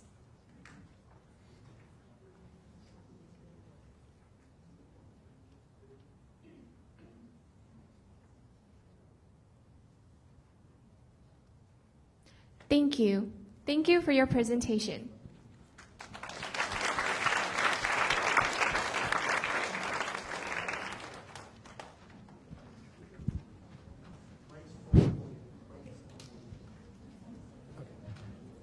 Next, we have Nara Ikue High School, Team A, and Kaohsiung St. Paul's High School.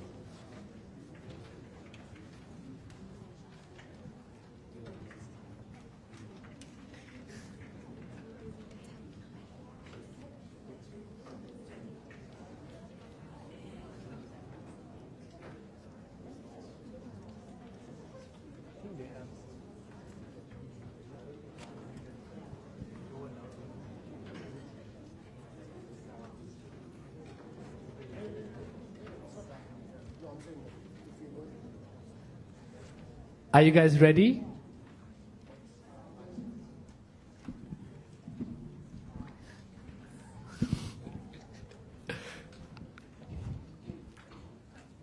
Are you ready? Yes? Okay. Please start. Hello, we are students from Day1 High School. Hello, we're students from St. Paul High School. In the modern era, a student's learning environment is no longer limited in the physical classroom. It has extended into digital space. Cyberbullying and hidden online peer pressure are causing unseen psychological trauma. Without a digital solution to ensure digital safety, the SDGs 4 cannot be fully achieved. Cyberbullying is hard to see, but it hurts people. We are students from Japan and Taiwan, and we study this problem, and we take action to make a difference. Okay, let's take a look at the numbers. They are based on the results of our survey and the government's websites. First, in Japan, the number of bullying cases is rising. In 2024, there were about 770,000 cases being reported in elementary, junior high, and senior high school. It is the same in Taiwan. In 2024, the number of bullying cases also reached a record high by the number of 3,819 cases. As you can see, 37.1% of the students have experienced exclusion or bullying before in Taiwan, and that's a high percentage.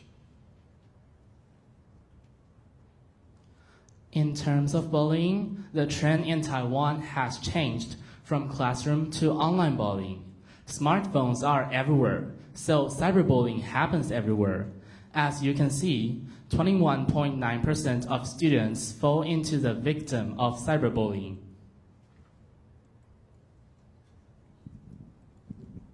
In Japan, the percentage of students having experienced bullying before is a bit higher than Taiwan, but it's also a scary number. 21.4% of bullying cases in Japan didn't occur in the campus. Why is cyberbullying dangerous? It can happen anytime, anywhere. You cannot escape it, even at home. Okay, so one of the real problems comes from peer pressure.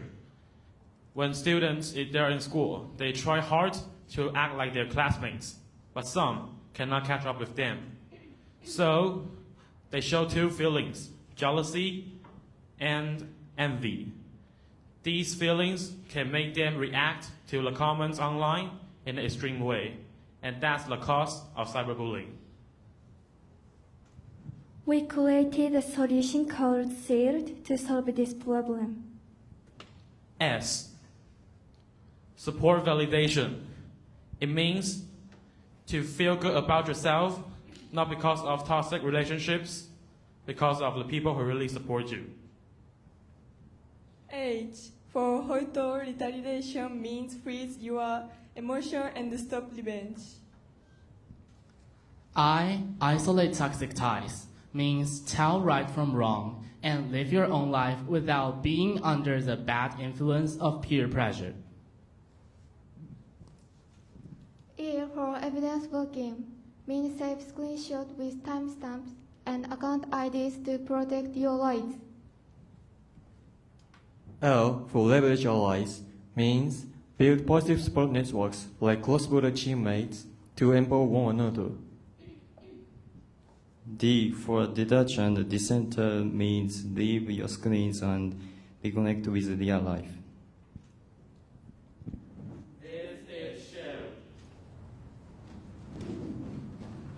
We made an online game. We want more people to know about bullying. We hope school became safe for everyone. Okay, and this is a game we made. It's a real game. It's called Anti-Cyberbullying Dungeon. And there is a QR code here. You can scan it. It's a real code. And this game is made for entertainment and learning purposes. We made this game to let the players know the harm caused by cyberbullying and to prevent it from happening. This game can be played easily with either a mouse or a touchscreen. And inside the game, there are 5 challenges. Each challenge contains a question with 3 choices. And if you answer the question correctly, you can buy a weapon and defeat a monster. See how happy our friend is. Oh, his name is Casper. Since the goal of SHIELD is to let the victim leave the virtual world and face the real world, we add this sentence to the end of the game. Now, close your browser, turn off your phone, and protect someone in the real world. Everyone has different idea and personality, so it is okay to be different and accept each other. Also, when we see bullying, we must not ignore it. We must take action right away. The action can stop bullying and cause about peaceful society. About the cyber world, we should not rely on it too much. It's time for us to put down phones, laptops, and experience wonderful reality. Leave cyberbullying behind. Behold the beauty of the real world. And lastly, I want to say something. It is quite important to take action when you found cyberbullying, because it can truly help others or even yourself. This is the all of our presentation. Thanks for listening.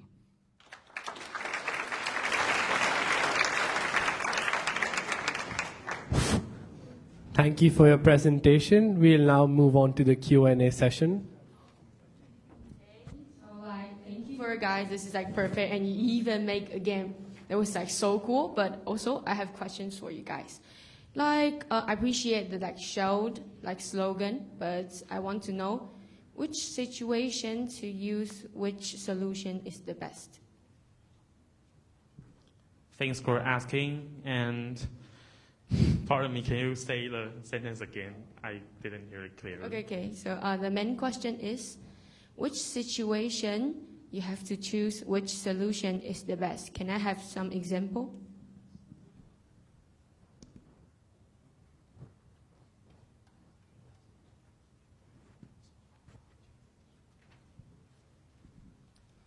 So as you know, cyberbullying may have a bad result in the end, like most commonly suicide, right?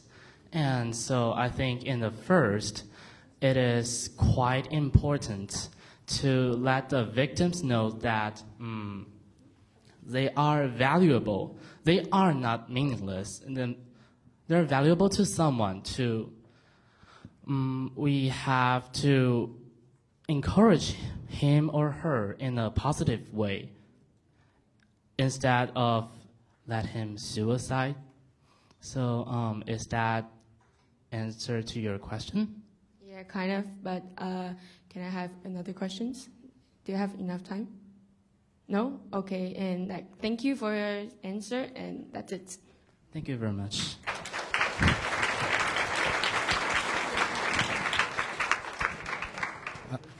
Thank you for your question and thank you for answering. Can I request the audience to prepare their cards?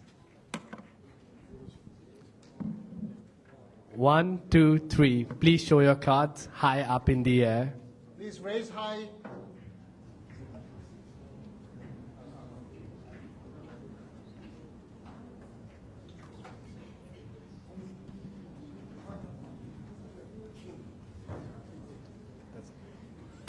Okay, now you can lower your cards. Thank you so much. Now we'll have a break for 7 minutes. Please come to this room by 3:09. You can use the restroom or anything. A water break.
Okay.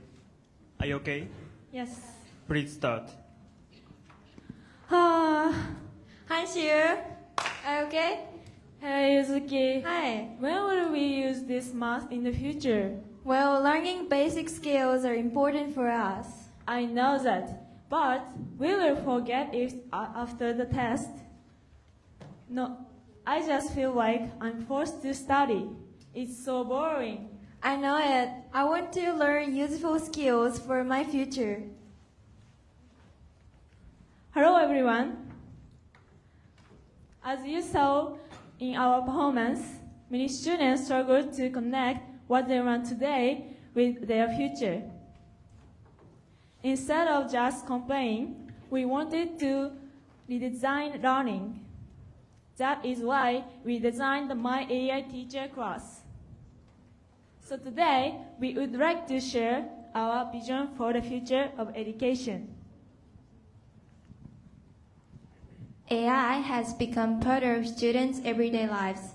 Many students ask AI, "Can you do this for me?" instead of asking, "Can you teach me how to do it?" When AI simply gives answers, students may finish their homework faster, but they don't always become better learners. AI should not replace thinking.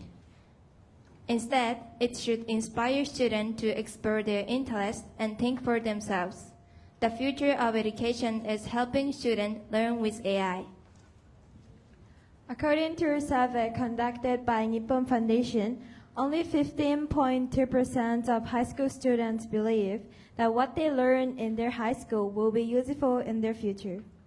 This shows that many high school students cannot connect what they learn today with their future.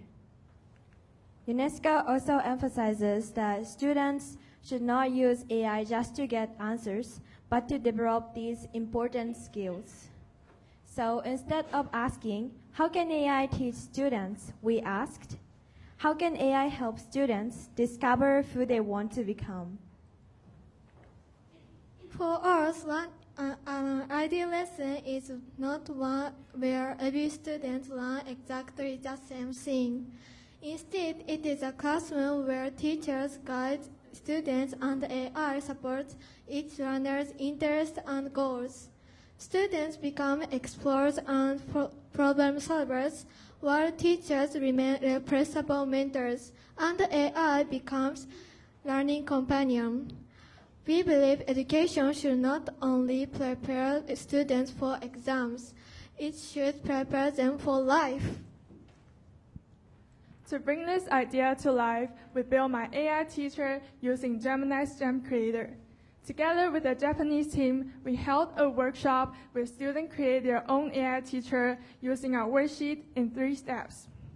First, they found something they're interested in. Next, they designed their AI teacher by choosing its expertise, personality, and teaching style. Finally, they built a prompt that brought their own teacher to life.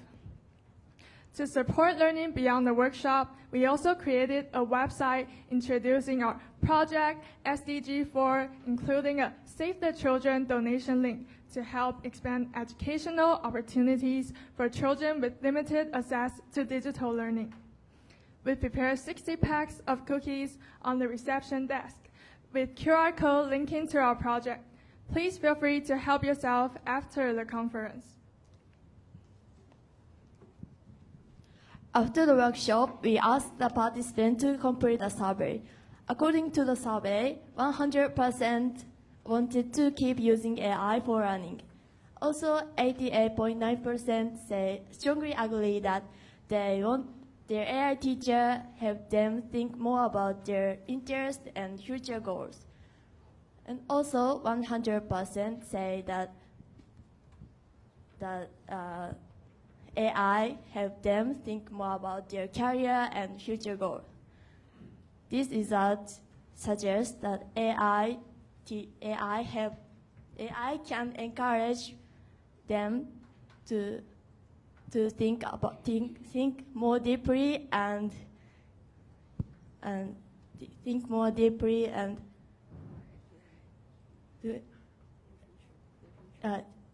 the future. Our project supports SDGs for quality educations. We believe that education is not just about transferring knowledge, it's just about empowering young people to shape their own future. We know not every child has access to AI. Around the world, many students still learn without stable internet, electricity, or even textbook.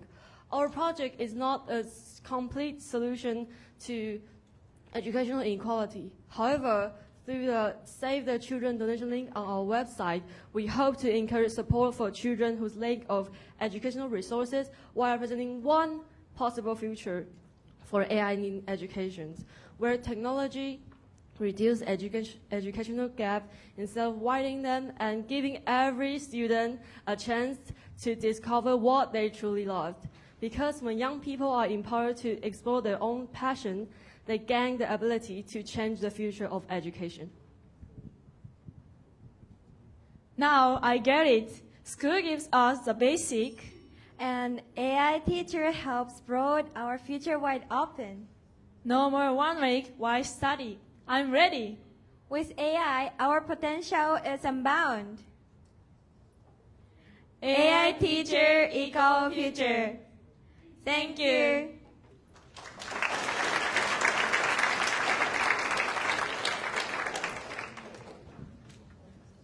Thank you for nice presentation. So let's move to Q&A. Do you have any question? Please.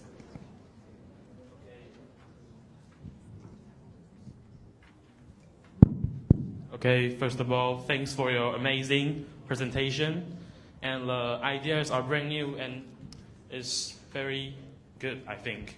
And about the AI teacher you use, have you think about fake or wrong informations, or the students may rely on the AI too much? Have you think about a question like this? That's a good question. Can you give us one moment to discuss about it?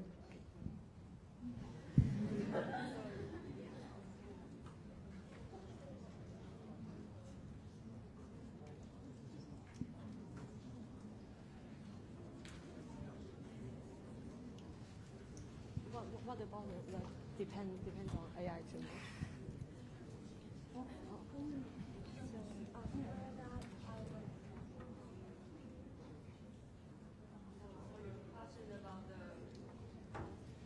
For your question about the fake information, thank you so much. Yeah. We want every student who's using AI should have critical thinking. And if you for the correct answer, we have mentioned in our slide that we still have teacher is the irreplaceable mentors. So if you have some question, instead of just asking AI for all of the answer, you should go to your teacher for that. Sometimes, yeah. And she will answer the second question. And you're concerned about students are too much rely on to AI, but our AI teacher is mainly to learn about the thing that you cannot learn from normal school. So specialized, only specialized knowledge. So from basic skills, we can learn from school. So I don't think we're gonna not to rely on AI. We don't have to worry about it. Thank you for your question. Well, thanks for answering. I think it's very clear.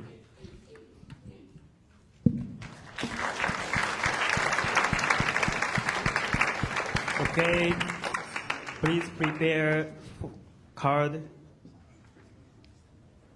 1, 2, 3, raise. Please raise high.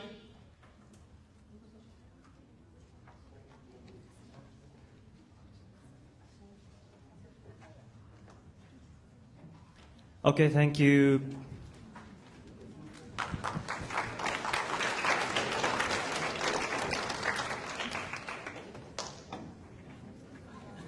Please move.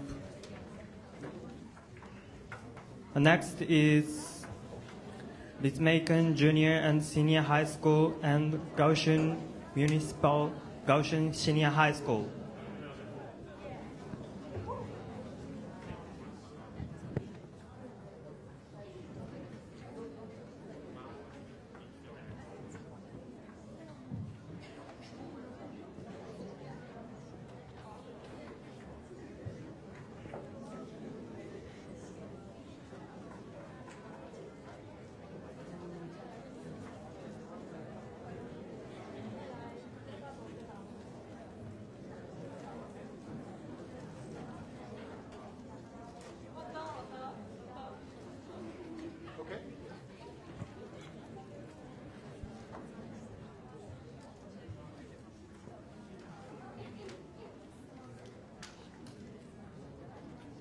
Okay, are you ready?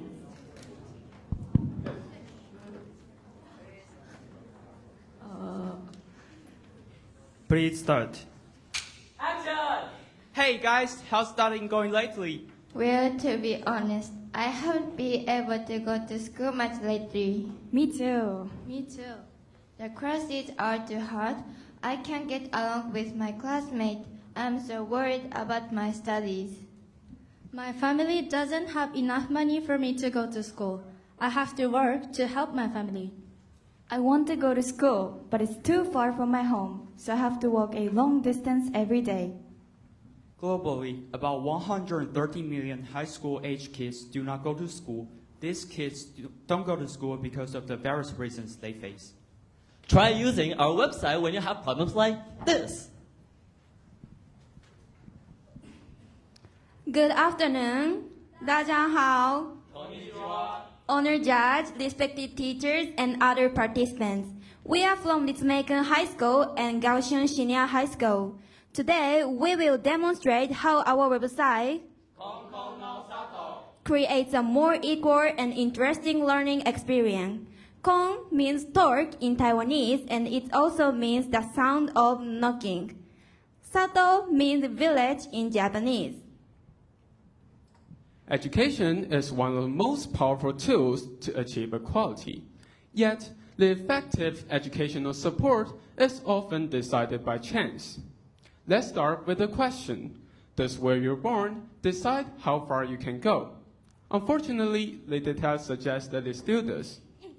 In Taiwan, the 2022 PISA results revealed a learning gap of more than 7 years of schooling between the top 10% and bottom 10% of students, the widest gap in the world.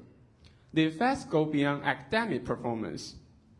A recent survey found that nearly 40% of students experience emotional distress.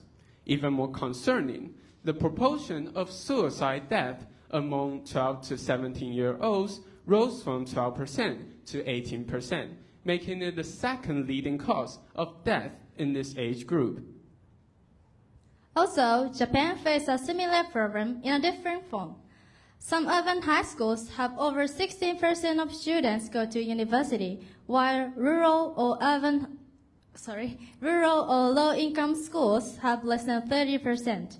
I have seen many students feel stressed because of academic pressure. I think this pressure can affect students' mental health and motivation to learn. The problem relates to well-being too. In 2024, over 353,000 of students were classified as school non-attenders. This record high has risen for 12 straight years, with many students pointing to academic pressure and worries about their future as major reasons. These situations point out that students do not have equal chances to studies. A student in a rural place and caring for a family may lack time, guidance, and learning support. Many learning tools give students answers, but do not teach them how to think. Lane, can you use technology to provide guidance that truly builds understanding? And our first solution, named Pocket Tutor, is an online tutor fully based on Socratic AI. What is Socratic AI? And how does it work, you might want to ask. Rather than giving the correct answer right away, Socratic AI asks a series of guiding questions. Students work through the problems step by step and discover the answers by themselves. The Pocket Tutor also saves each student's progress so that they can focus on their work and study at their own pace at the same time.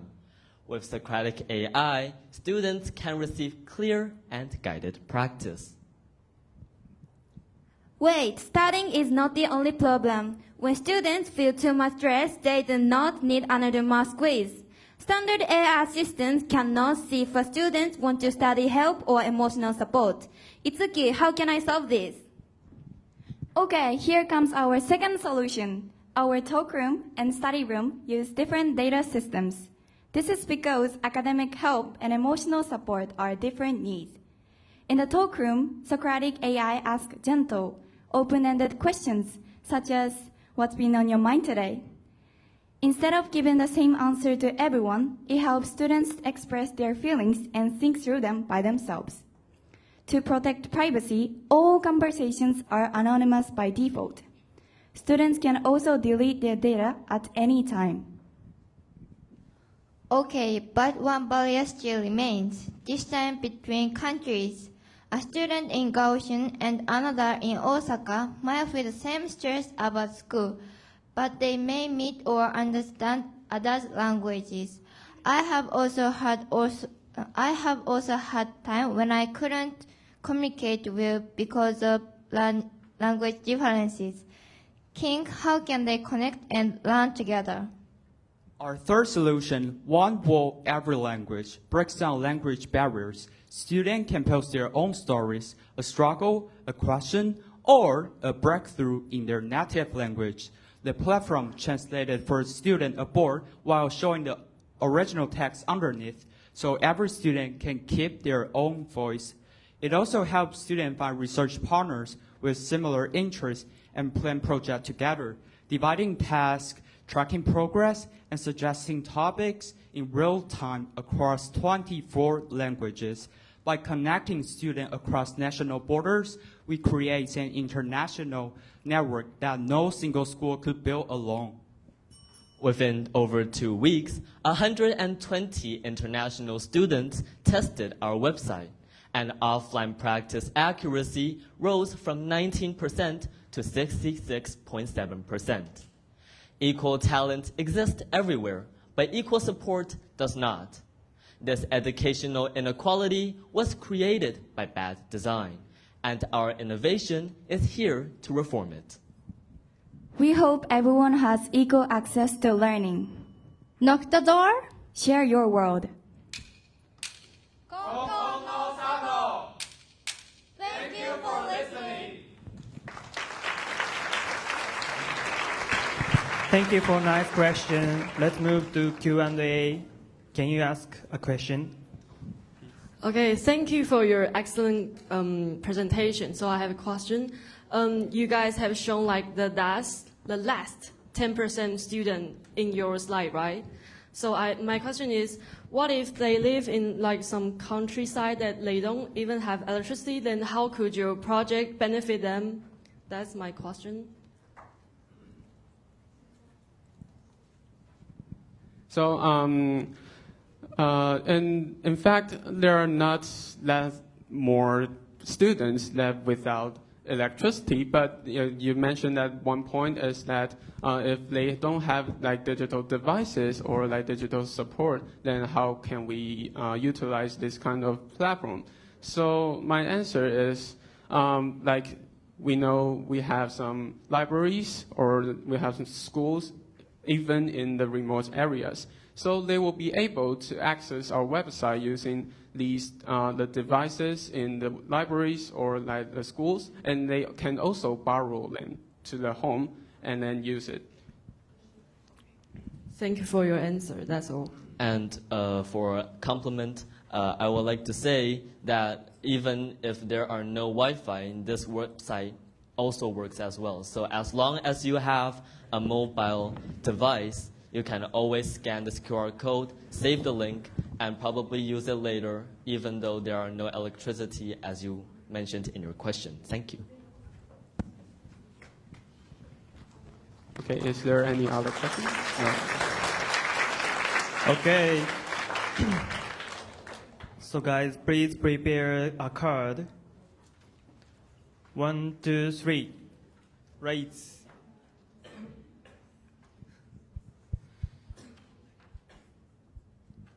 Okay, thank you.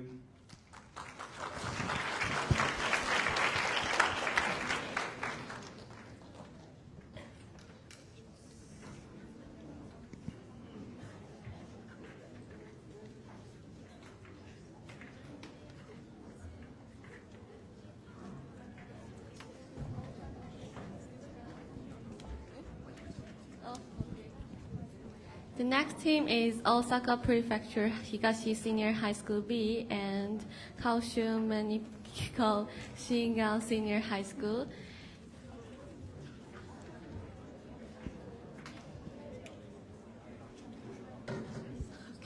I don't know how to read this.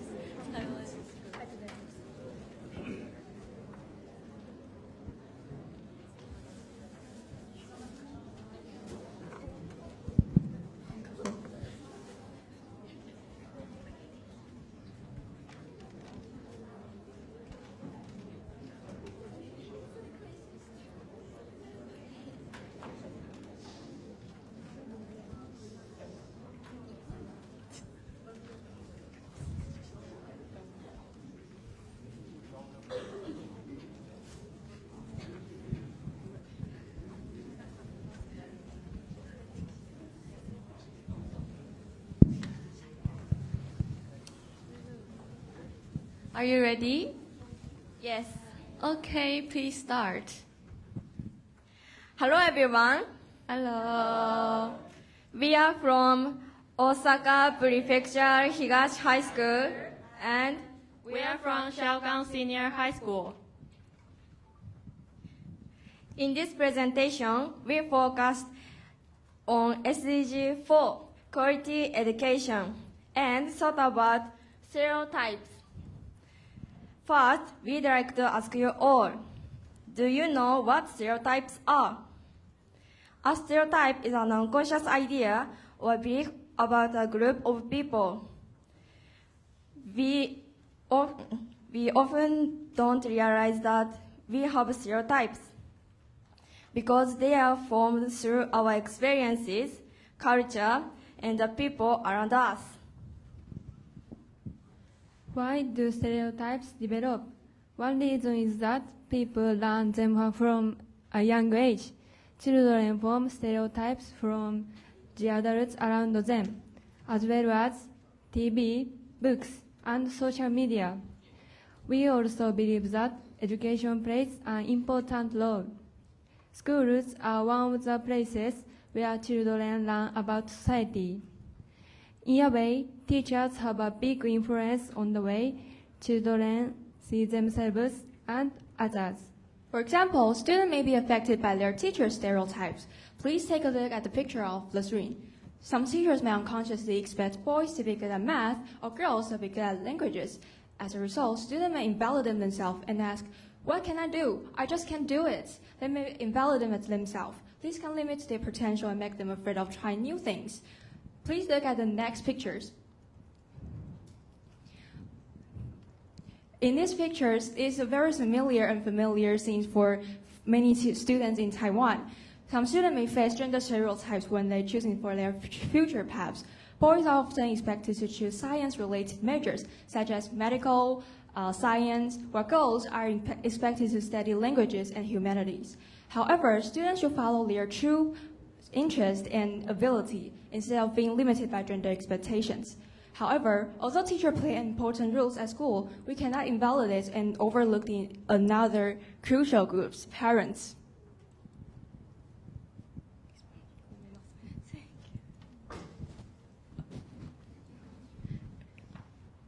Parents also strongly influence their children's way of thinking. For example, in Japan, some parents believe that going to a good university is the most important part to success. As a Taiwanese, I see a similar situation in Taiwan. Students are expected to focus on successful academic and traditional career. These stereotypes are pretty subtle. You can hear them between teachers, students, and parents. Let's show you a short skit.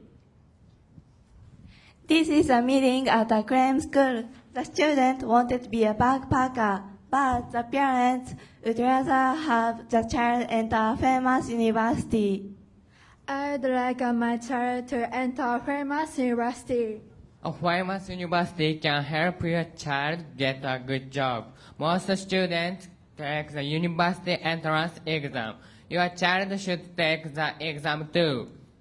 But I want to be a backpacker. I want to see the world. and learn from many people. No, that's not good for your future. If you don't go to a university, you'll be different of everyone else. You should do the same as others. Let's focus on the university entrance exam first.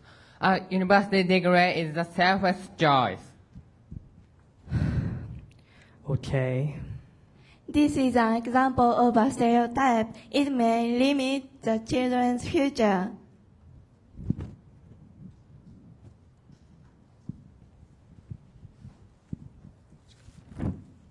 Let's look at the ways this kind of situation can improve. Teachers can help reduce stereotypes and instead encourage students to try different subject activities and leadership roles regardless of gender or perceived ability.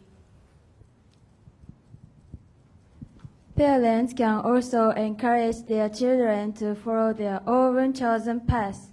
When children feel accepted, they become more confident and decided as adults. Besides teachers and parents, every one of us can make a difference by respecting others and keeping an open mind. What can we do to reduce negative stereotypes? First, we need to recognize our own biases. We should take a moment to think carefully, avoid making hasty assumptions, communicate with a variety of people, and learn about diversity. Imagine a school without stereotypes.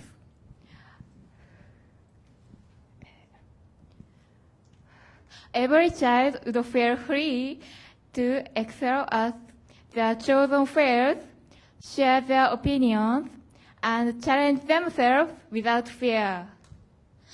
Quality education is not just about passing on knowledge. It is also important to believe in each individual's potential and help everyone gain confidence. This is, for us, the true meaning of SDG 4, quality education. Open doors, not labels. Together we can make a better world. Thank you for listening.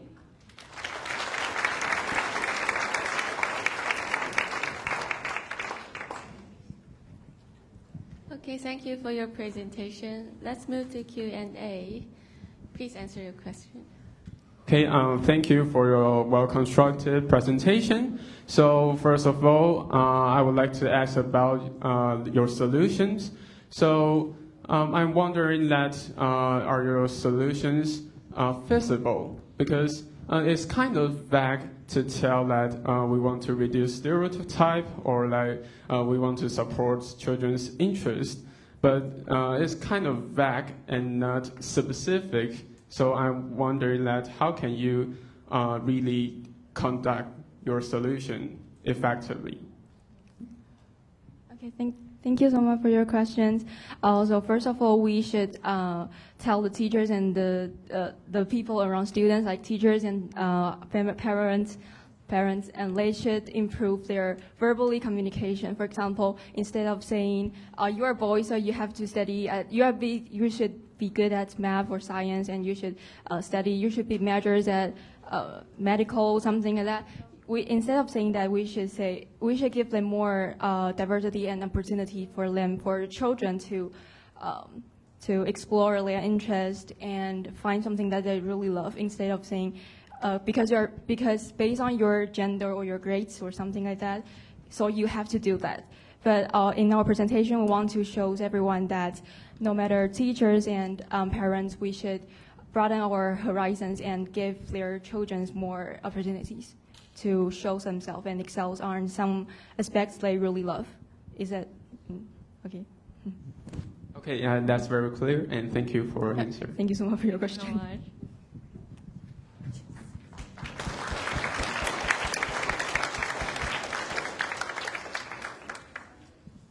Let's go to orientation word.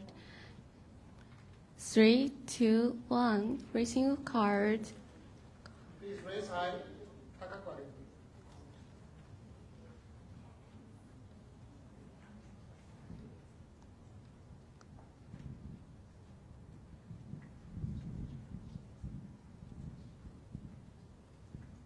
Okay, thank you very much.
Sorry, we are running 4 minutes early, so I'm just waiting for.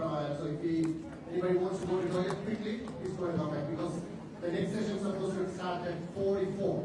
Sorry, 46. 3:46. So that's going very fast. Back to the room.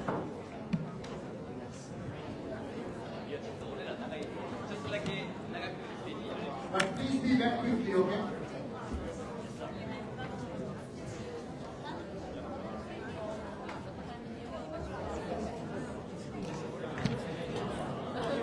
How about you?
joining us.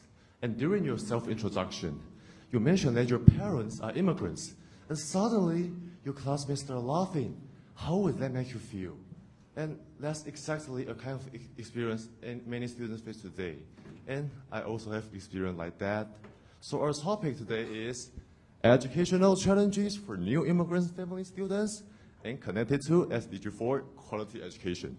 Let's pause for example, Rick, and it's actually connected to something. I noticed when people talk about information generation immigrants,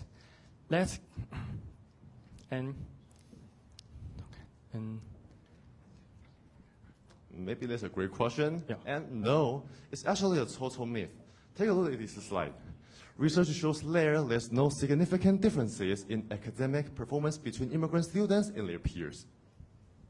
Well, really, it's surprising. So it's not about the grade.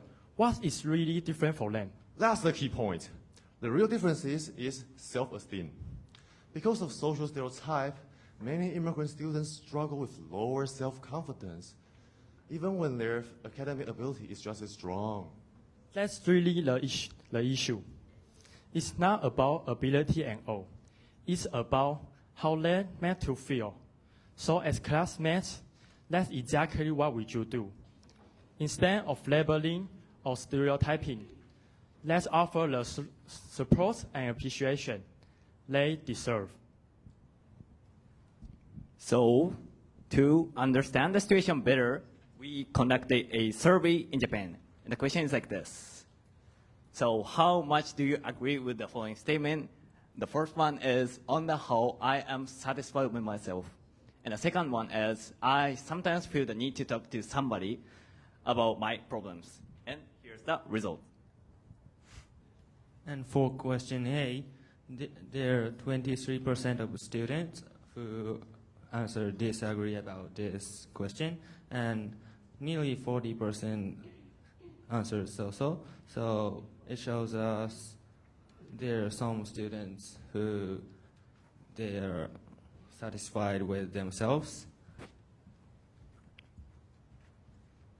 And for question B, and over 40% students agree about this question. And if we include who answered sometimes, it would be nearly 70%. So there are many students want to talk to someone about them problems.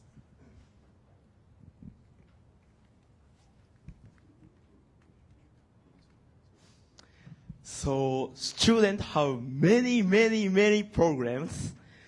So they need to talk someone.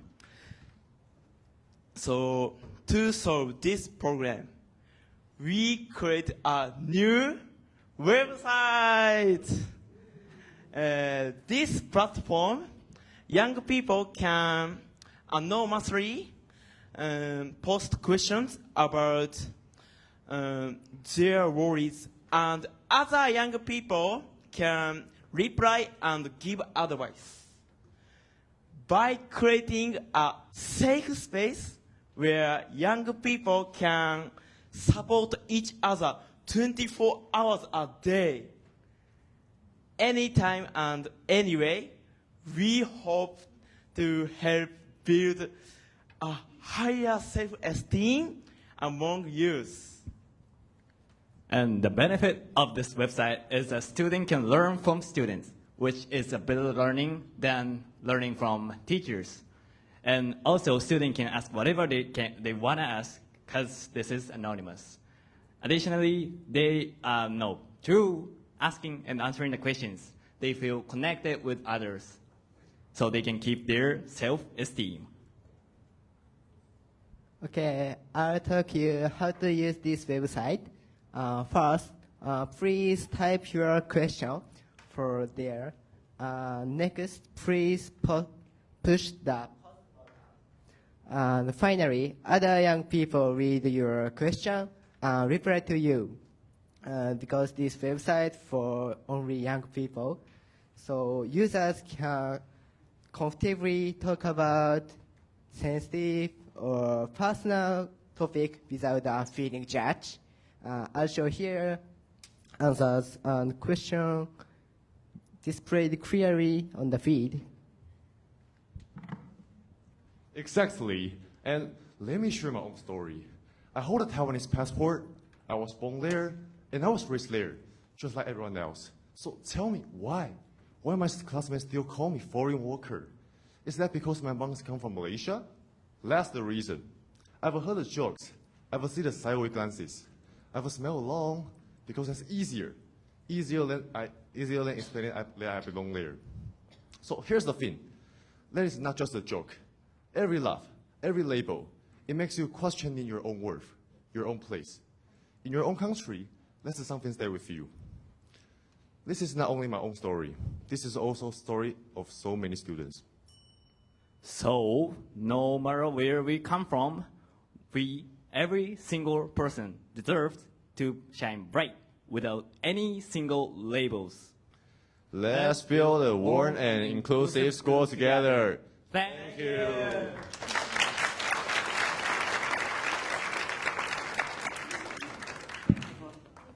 Thank you for nice question. Let's move to Q&A session. Can you ask a question? Thank you so much for your amazing performance, and I love you give a lot of graphic, and we have a little bit question for you.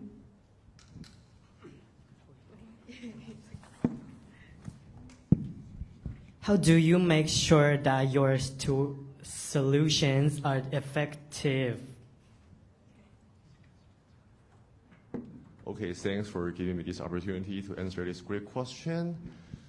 Because we built this website for the student like this, and because we all reply by student by ourselves, so maybe we can just learn student learn from students, and because we just have maybe we are not robots, so maybe if we replace by ourselves, maybe it will be more effective than just like that. Yeah. Yeah, the important thing is that we can feel connection with anonymously, not in person. That's it. Yeah, thank you. Thank you so much.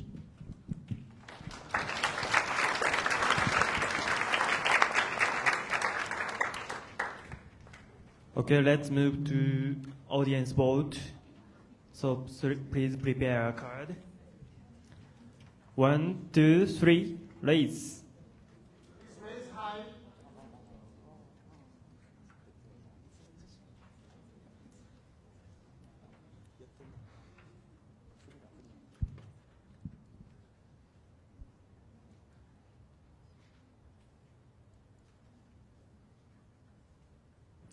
Okay, thank you everyone. Okay, thank you.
Okay, be quiet.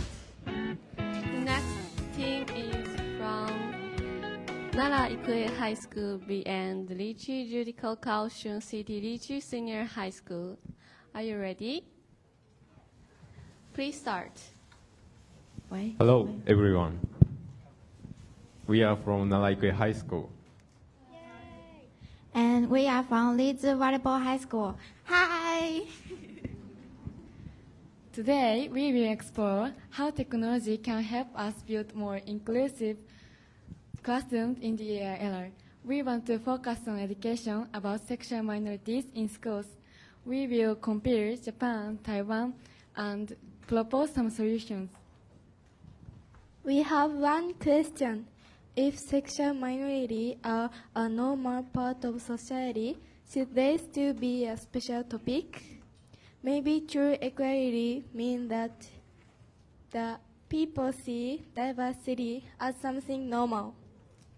In 2023, Uganda introduced a very strict law against LGBTQ plus people. Some same-sexual relationships can be punished with life imprisonment, and some cases may even receive the death penalty. What does true inclusion mean? Our goal is not to stop education. Our goal is to create a society where no one is treated as different. However, many Japanese students still have few chances to learn about sexual diversity at school. To understand the solution, we asked our Taiwanese teammates, what makes acceptance of sexual minorities so natural in Taiwan? In 2019, Taiwan's alone same-sex marriage is changed how we see families. Soon, more kids will have same-sex parents. So education is mother prepared year to help children understand from young age. That family come in different from. That sounds amazing. How does Taiwanese societies accept them so naturally? Technology is change our field, and about AI is give us about the safe space to learn about ourselves. Social media help us connect, and AI is give us best place to learn. So outside of school, where do young people in Taiwan learn about diversity? Most from social media and the online creator. Can you share one last thing from your daily life that shows this inclusiveness? Look around in Taiwan, you will see many beautiful rainbow public art. In Taiwan, inclusiveness is not special. It is positive and the mainstream of our society.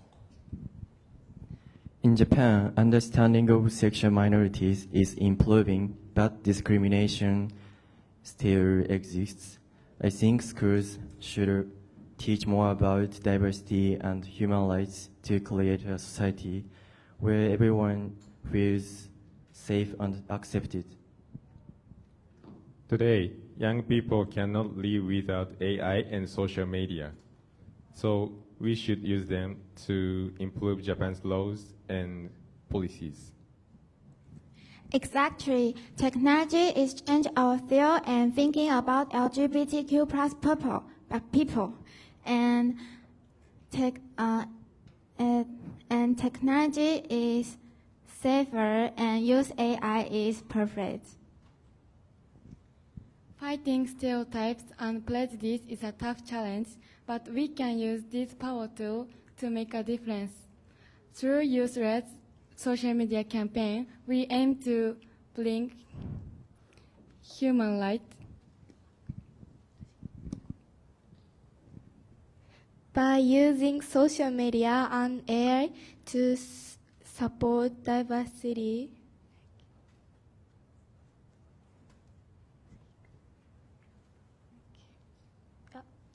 we can slowly change this.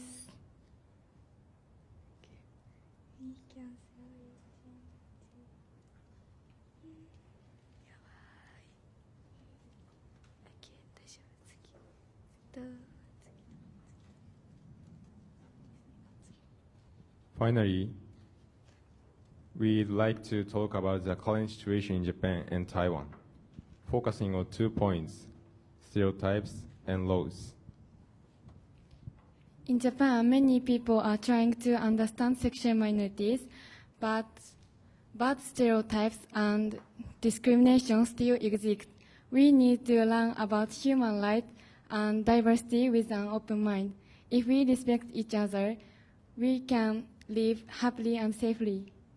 Yes, Hannah, in Taiwan, we have made many laws to help sexual minority.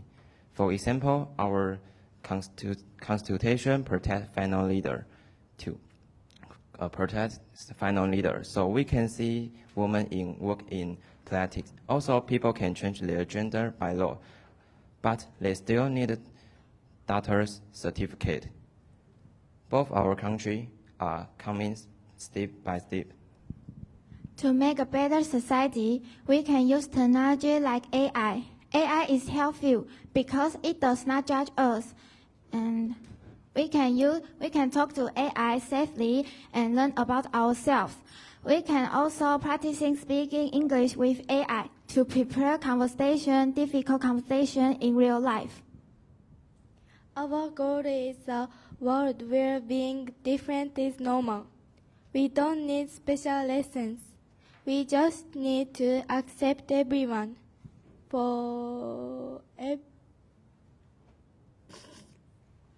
We just need to accept everyone in our daily lives. And we can, by using AI and changing mind in a good way, we can make good world for everyone. 1, 2, 3. Together make a better society. Thank you for listening.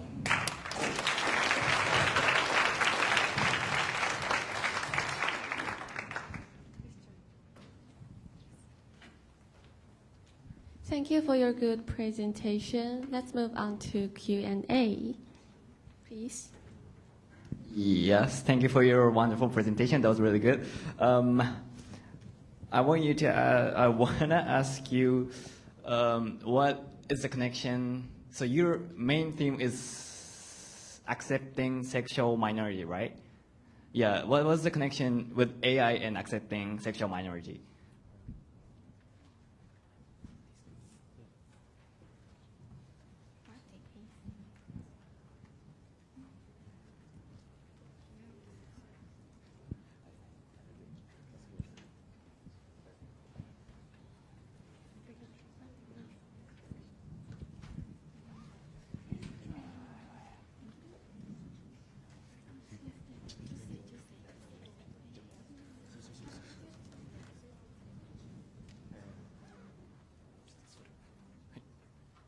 Thank you for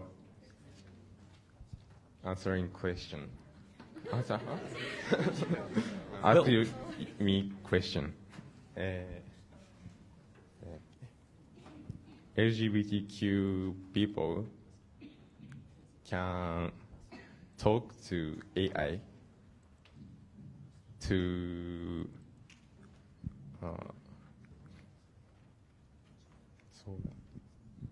Sorry, may I ask one more time? The question? I can. And LGBTQ person can talk to AI and prepare about conversation. And if this conversation about AI and in real life, LGBTQ person can very no nervous to talk about another people. Okay, thank you for answering. Okay, thank you.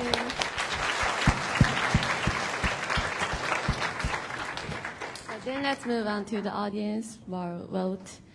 Please, 1, 2, 3, raise your card. Please raise high. 高く開けてください。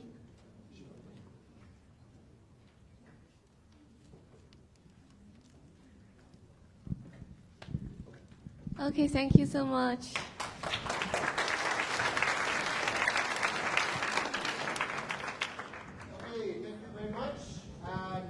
we have adjustment time and a break, okay? Until 4:30. So please be back by 4:30. 4時13分までに戻ってください。Go out of the room. Don't be seated. 外に出てくださ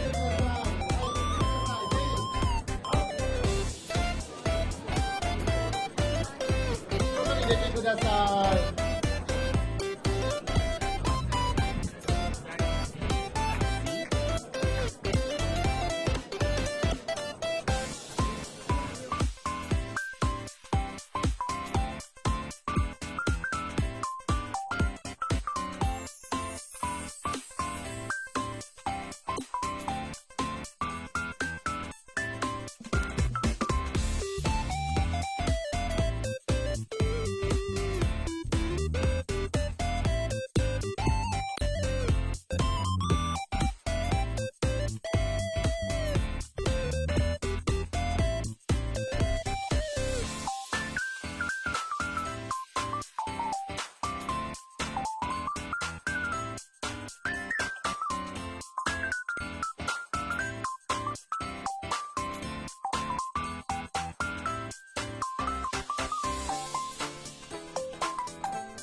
Are you ready?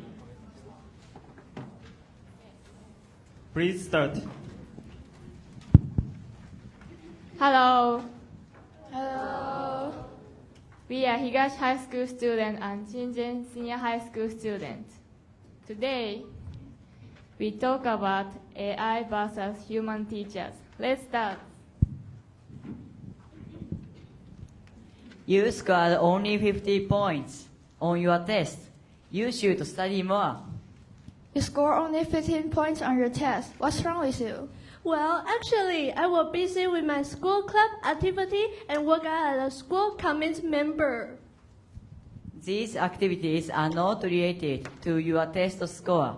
That data is excluded from my evaluation.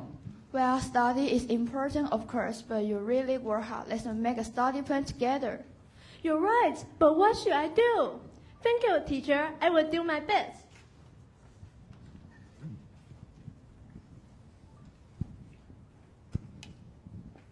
Nowadays, AI is used in education all over the world. For example, in United States, students study more effectively. In Singapore, students can learn languages by using AI and VR together. In Japan, many schools use AI drill. They analyze the student answer and recommend exercises that match each student level. As you can see, AI is already changing education around the world. Now let's look at some main challenges of using AI in education. First, cheating and honesty. Some students use AI to write their homework and essays. This is a big problem because it is like cheating, and our teachers have to design a new way to make the test fairly. Second, I want to talk about the gap between AI.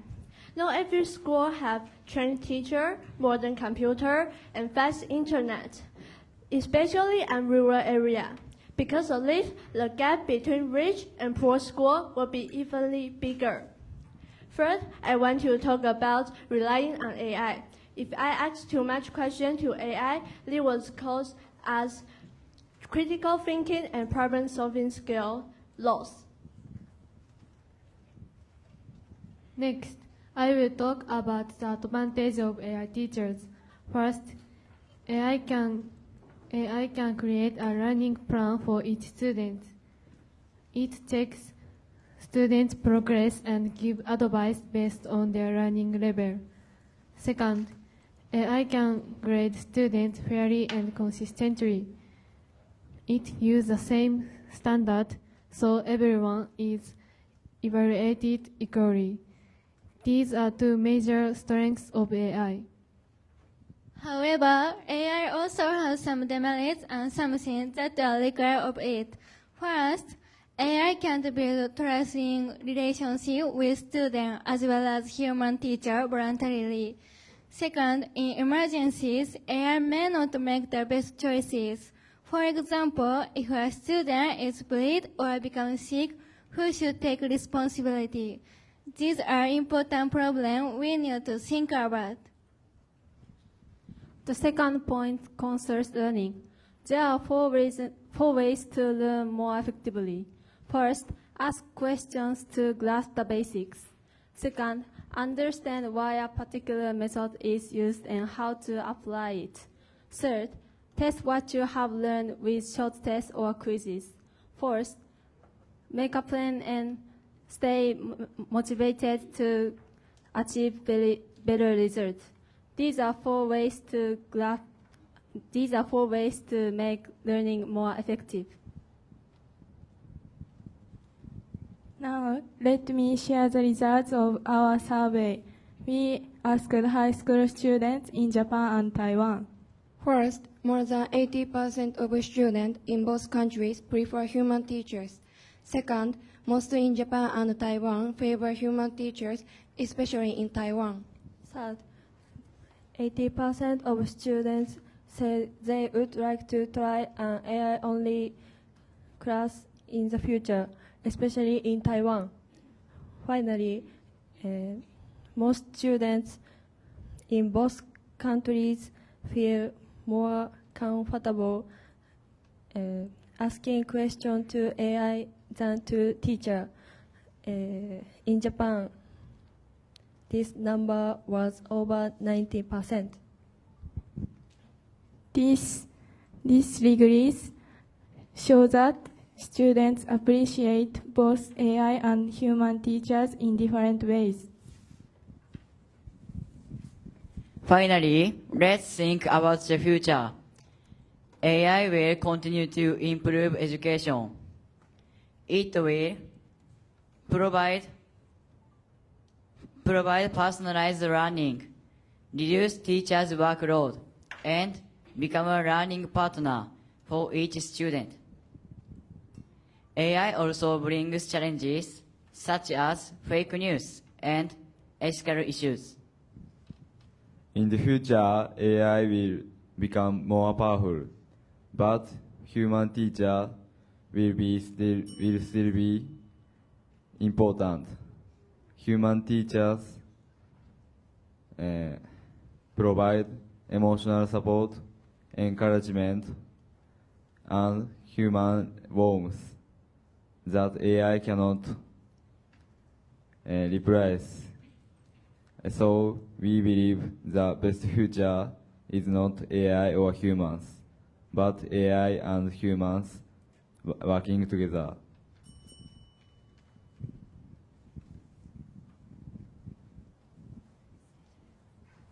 Thank you for listening.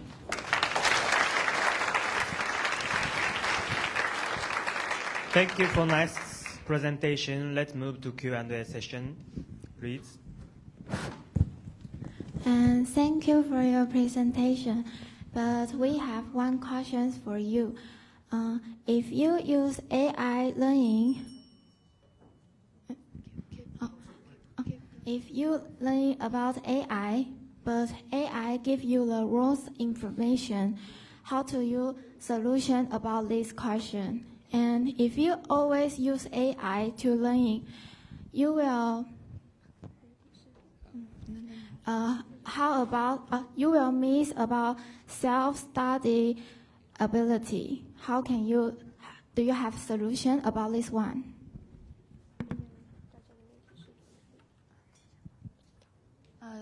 Okay, thank you for your question. So we think we cannot just only believe AI answer, and we need to find the answer by ourselves, like check in Google or some another application.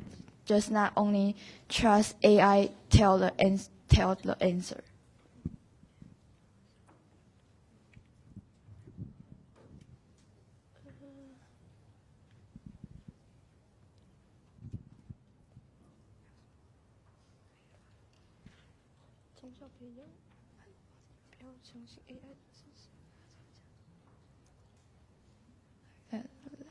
That's it.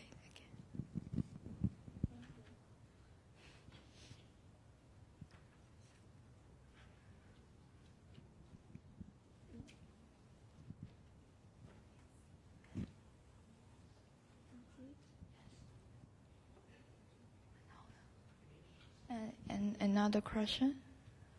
No. Yes, it's okay. It's Okay, thank you. Okay, so let's move to audience vote. So please prepare card. 1, 2, 3. Please raise high. 高く上げてください。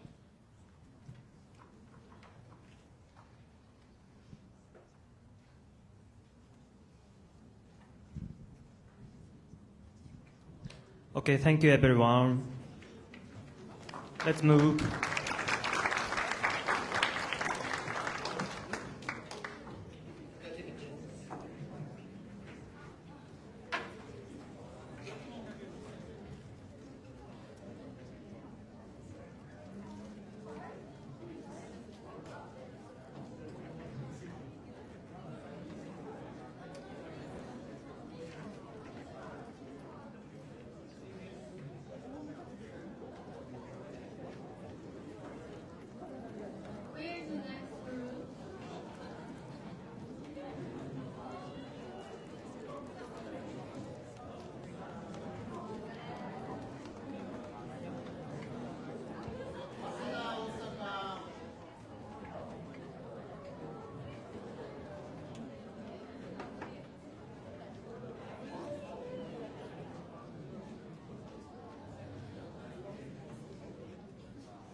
Ha ha ha ha.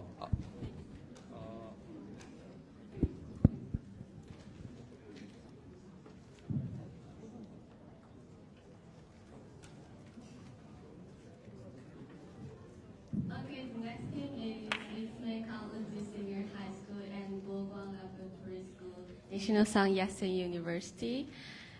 Are you ready? Yeah. Okay, please start. Hello everyone, we are the students from Gokong Laboratory High School and Ritsumeikan Uji High School.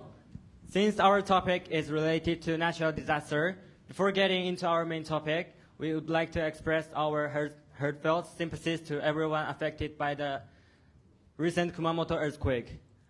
We sincerely hope for a speedy recovery and reconstruction. Now let's get into our main topic. Let me ask you one question. What would you do if a big natural disaster came? Maybe your school will be damaged. Maybe there will be no electricity. Maybe there will be no internet. Would your learning stop? For many students around the world, this is not imagination, it is reality. There's earthquake! Earthquake! Oh, look! Our school is damaged. No, I can't go to my class anymore. There's no electricity. There's no internet. How can we study?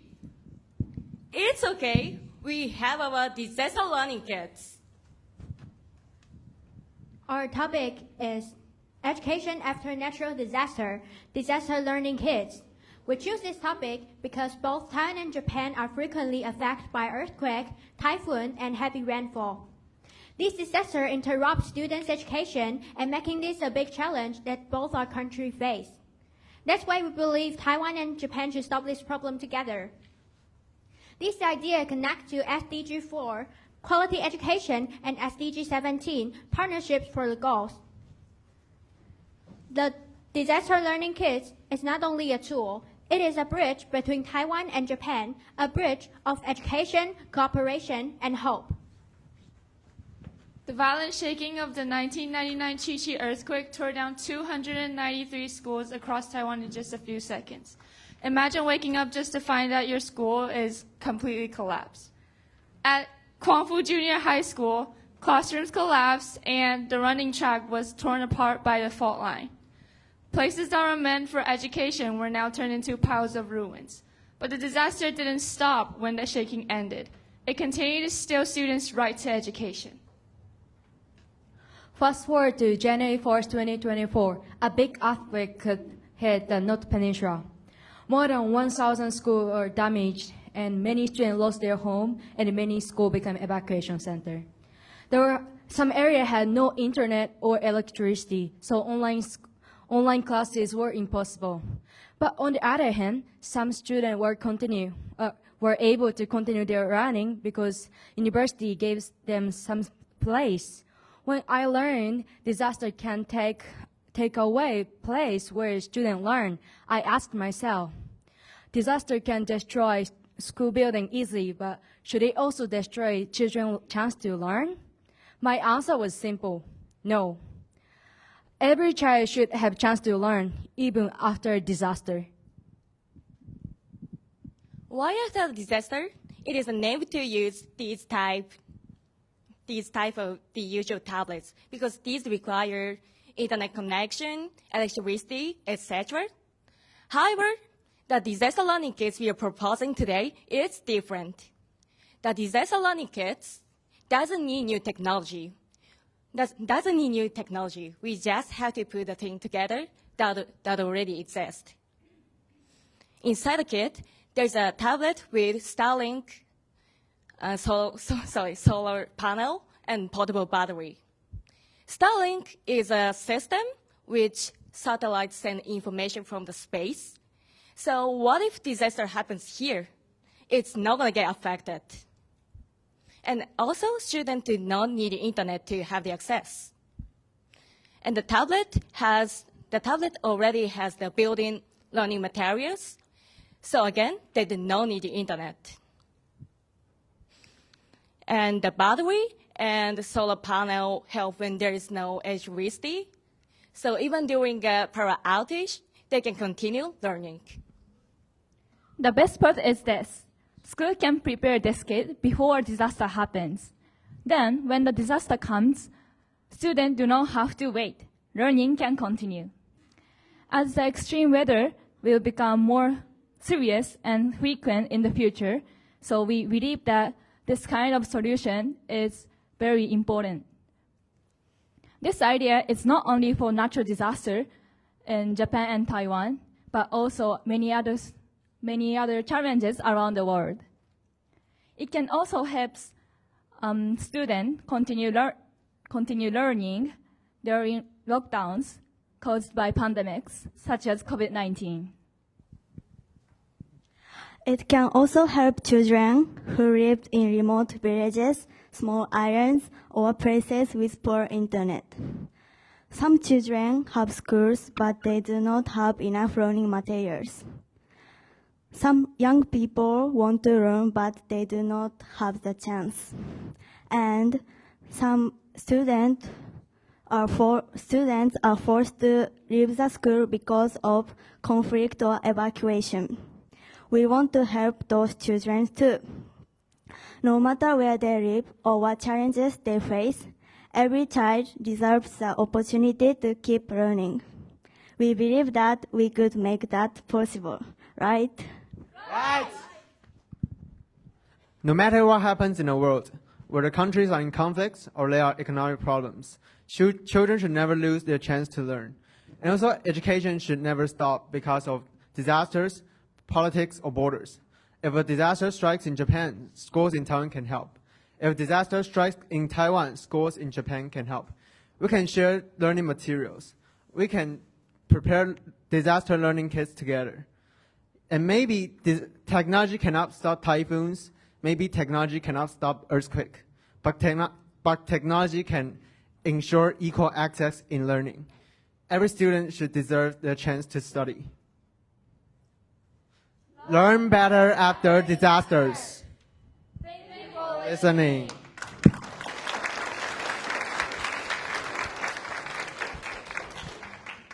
Thank you for good presentation. Let's move on to the Q&A. Please. Okay, thank you for your presentation, and we are just want to ask a short question. Looking forward to next 3 to 5 years, what do you think will be the biggest change or development trend in the world?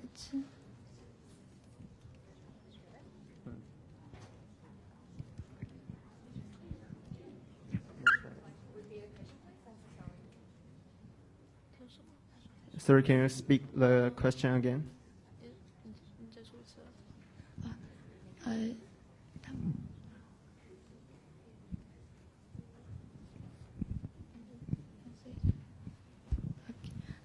For looking forward to the next 3 or maybe 5 years, and you say use technology to change this bad disaster, and so how can what do you think that will be the biggest change or development trend in the world? Thank you for your question. Our topic is mainly focused on quality education. So we will not be able to stop the disaster by technology, as we said, but the disaster learning kits are a way to help the children that are affected by maybe some climate changes or something like that. But yeah, we're only here to help students to get education, but not stop the disasters. Okay, let's see. Okay, thank you. Then let's move on to the audience vote. 1, 2, 3. Raise your card high.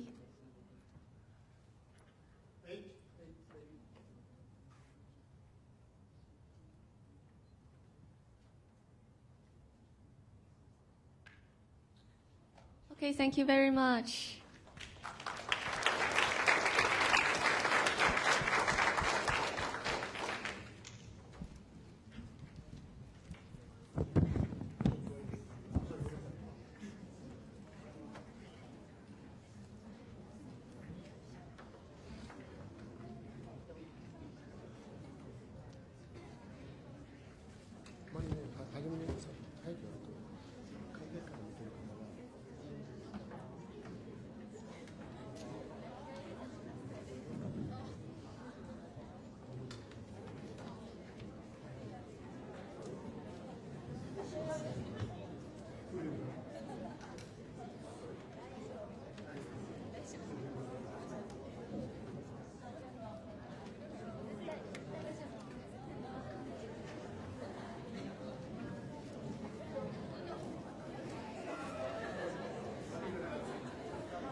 goes off.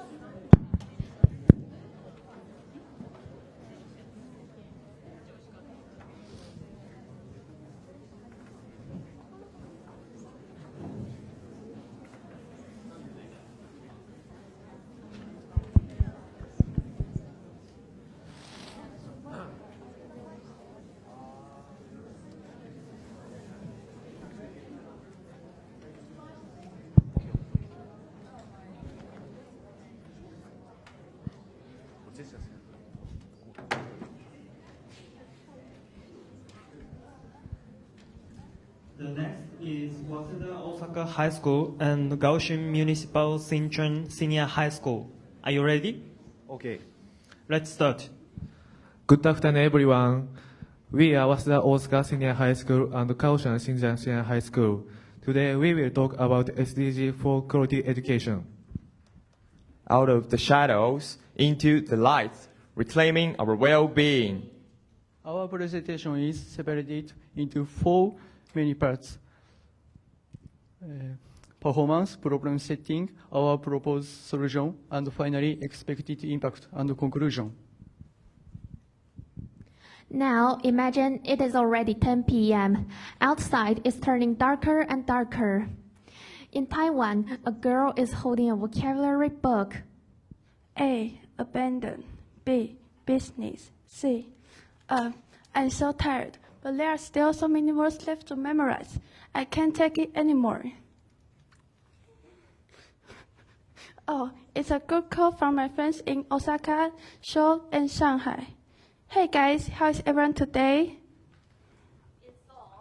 I just finished cram school. I'm dying. Same here. Our school assigned lots of homework. I feel like I'm losing my mind. Say no more. I've been in cram school for 3 hours and I can't even keep my eyes open. Hang in there. I'm on my way home too. I'm just so tired. When will the life become not so exhausted? Hold on, everybody. Wait a minute. This is the main question. Why is our teenagers consumed by the second school? This is unspoken shadow connecting many teenagers across East Asia, which is the reality of the shadow education. To understand this more, we do a survey of our friends. We already spend all day at school. Why we must sacrifice our night as well? In 2021, China implemented the strict double reduction policy to legally ban for-profit tutoring. But did the toxic competition actually stop? Not at all. It simply went underground. The prices tripled for hidden private tutors. As a result, the wealthy families maintain their advantage, while middle-class families lose access. Government tried to eliminate that too, but they completely ignored the rules. The cruel millions of young lives are reduced to a single score from a single test on a single day. We cannot solve this problem by simply locking the door of cram school. We must design and act how we evaluate human potential. Therefore, we propose a cooperative framework created by and for Asian young. LIGHT, light. L represents less intensity. We must systematically reduce the absolute weight of single-day high-stakes paper tests in university admissions. One single exam should never define students' value or future. The letter I means the inquiry-based evaluation. We think teenagers should take more time and focus more on the teamwork and deep investigation. For example, such as our World Youth Meeting, right? And also we believe it like it's a kind of the solution to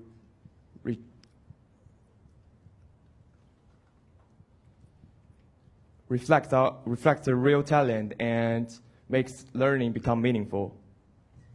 D signifies global network. We should no longer view our peers as competitors. By using digital platform, we can connect Asian youth to share knowledge across board and turn competition into collaboration. H represent harmony, moving away with competing with others and creating a culture of working together. We can grow by supporting and learning together. T point for technology for all.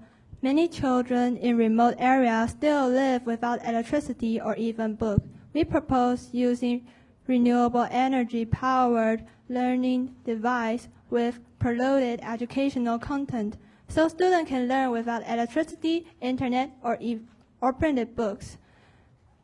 Every child, no matter where they live, deserves access to quality education. Now, let's look toward a shifting horizon. Imagine the 10 p.m. train 5 years from now. What will we see? The student will no longer be staring at the screens just to memorize exam tricks. Instead, they will be checking on a joint environment project or engaging in drive-and discussion with peers in Seoul, Taiwan, Osaka, running together with smiles. This is our final call to action. We are not passive product of an outdated examination machine. We refuse to accept the old rules because we deserve better. We are the active creators of the new Asian era. We possess the power to transform our lives, reform our schools, and reclaiming our own future. The next page. Please look at the picture on the left side. This is our sticker, and the light bulb represents the light within every student. And when the pressure put us in the shadow, we believe everyone deserves to step into the light, reclaiming our well-being and shine. And please look at the picture on the right side. This is our caution card. We prepare the caution card to help students pause and reflect on their well-being. The candle can be passed along just like the Olympic flame and encourage students to recognize what they are feeling about and share thoughts and start conversation. We pursue a right future where every student can enjoy the experience of learning. So let us don't just look at the scores. Let's turn off the shadow and turn on the lights. 3, 2, 1.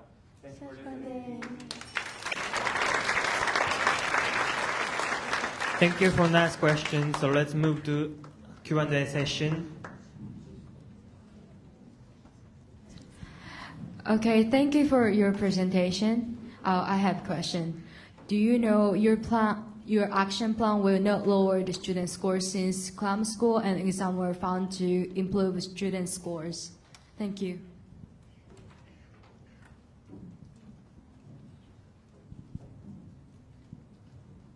Sorry, one more time, please.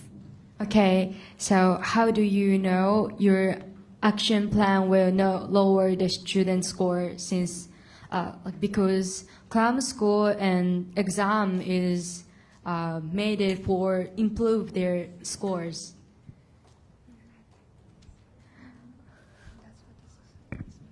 Thank you for asking that. We do a survey of our friends, and some of our friends said when they go to the cram school, they feel like they are very sleepy and they didn't feel like their scores is up.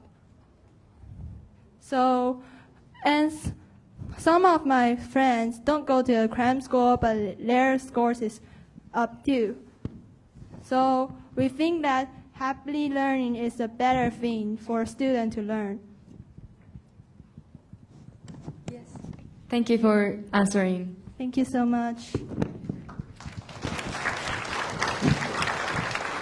Okay, let's move to audience vote. So please prepare a card. 1, 2, 3. Raise high.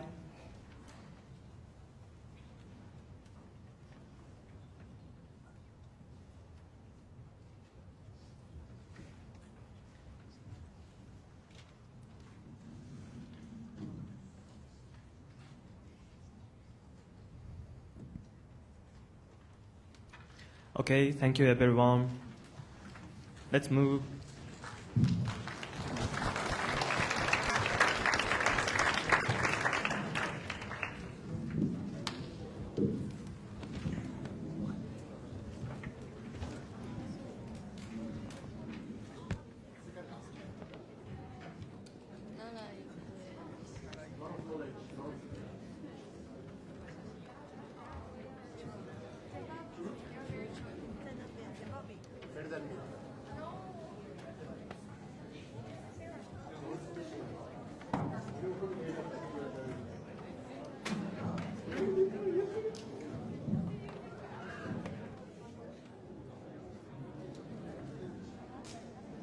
Last one equal what?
Timekeeper. So it's presenting. It's very on time. Yeah. Seems like 2015. The next team is from Nara Ikue High School and Kaohsiung Municipal Fucheng Senior High School. Are you ready? Please start. Hello everyone, we are students from Fucheng Senior High School in Taiwan. And Naraikue High School in Japan. To talk about what education needs in the age of AI. We hope our presentation gives you some ideas about the future of education. Today, we can ask AI almost anything and get answer quickly. They can help us study, understand difficult ideas, and translate languages. But if AI can do all this, do we still need school? AI has made our lives much easier. We can also study with the help of AI. So, if AI gets better, do we really still need school? Do you think we still need education in the future? And what will education be like? What do you think is the advantage of using AI? First, let's look at the good side. AI helps us in our daily lives and studies. For example, it is like a personal tutor and helps us understand difficult homework. AI can also help with study plans and future careers. Some students even use AI to reduce stress or practice English. In Taiwan, 70% of students use AI for schoolwork. AI helps us learn faster, but we still need real teamwork, real teacher and people. But AI also has some problems. For example, we see young kids watching screens all day, even in strollers. It can also change the way we learn. Sometimes students ask AI before they think for themselves. They may copy AI answers without understanding it or checking if they are correct. In one Taiwanese survey, 12% students they said they had copied AI answer directly. 42% students said they had never thought AI information would be false. So, how do countries use AI in education? In Japan, AI is a helper, but students still think for themselves. In Taiwan, we combine AI technology with real teamwork and communication. In Germany, AI supports learning, but it will never replace real teachers. Looking globally, the message is clear. Use AI wisely and keep human connections. Other countries have different approaches. They share one message.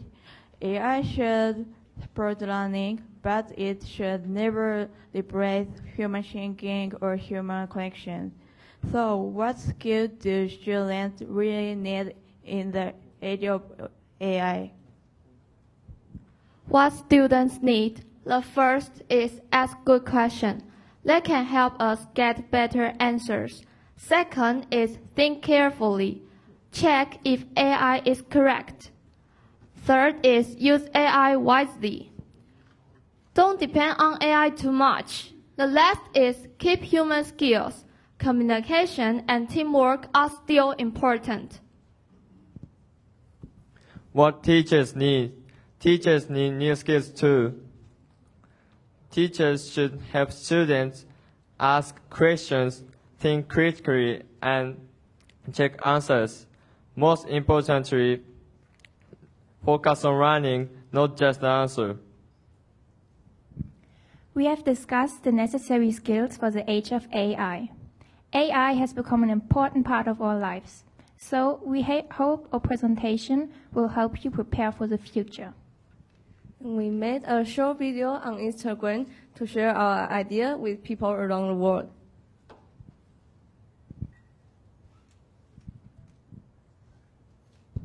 Plus 1 equal what? 2. Second question, how to spell apple? APPLE. Next question, how do you feel now? I feel good. Next question, what education needs in the age of AI? Wow, your report looks so professional. Can you explain this part to me? I'm not really sure either. Where did you get the information? AI gave it to me here. Wait, this source doesn't even exist. I chose the answer without checking it.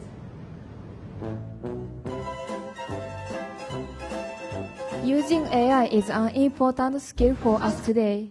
AI helps us study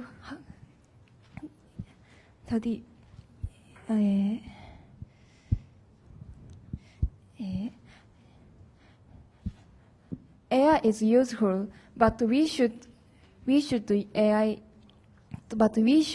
AI wisely, not to depend on it. We should keep improving human skills like creativity or communication, but use AI in the right way. We would build a better future. 1, 2, 3. Use AI as a tool, not as your brain. We hope you enjoyed our presentation and learned something new. Thank you for listening.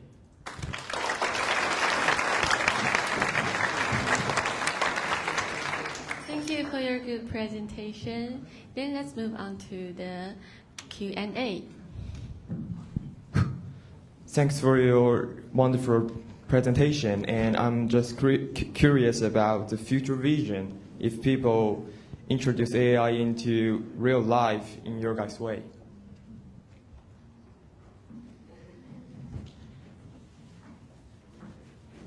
Can you say? My question is the future vision of your guys' plan.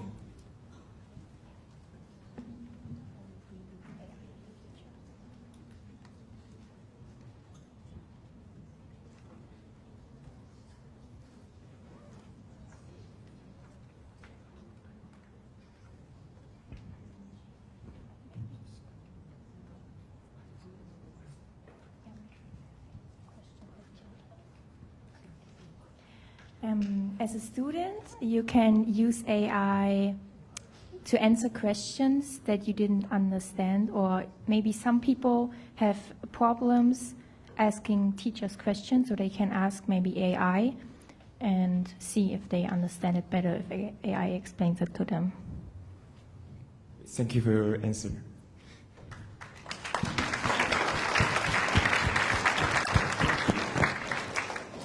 Okay, let's move on to the audience vote. 1, 2, 3. Raise your card.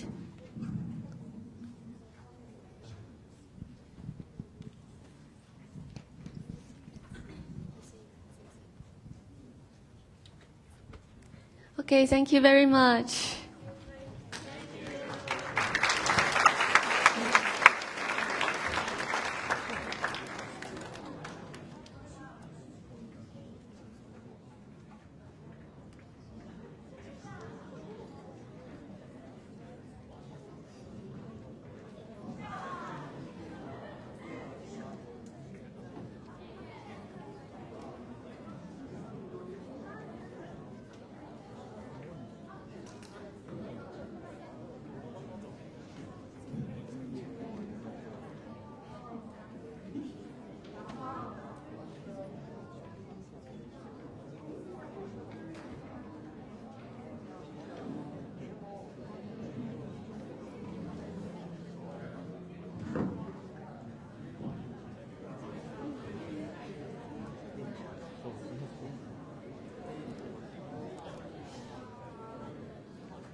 Are you ready?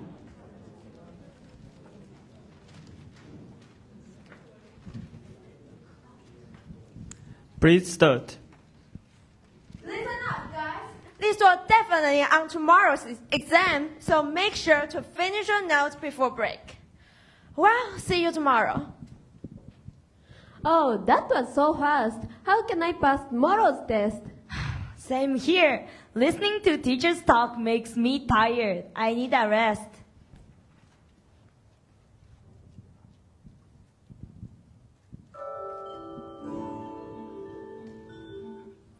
Wake up! Huh? Where am I? I heard that you are tired of the old way of learning. Let me show you a new kind of classroom. Yay! Welcome to the future classroom designed by KGHS and RIS. Youth voices lead the way here. Only 12% of the students believe that fixed schedules and paper tests are actually helpful for their studies. That is very bad. Similarly, over 70% want real-life connection and more learning freedom. Students are ready for change. So we asked, why do students learn?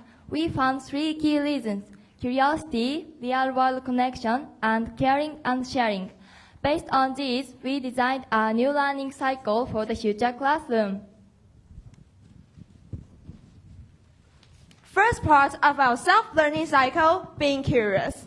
To spark curiosity, we designed a Curiosity Coach, an AI self-learning website that helps students explore topics at their own pace. Instead of just giving answers, it guides them through questions and provides support anytime. For example, when students are learning about turbidity, it asks, what makes water look so dirty, instead of just giving answers.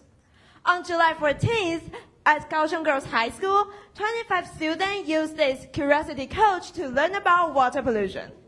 Almost all students gained knowledge, and 70% felt more motivated to learn. This shows curiosity is the starting point of real learning.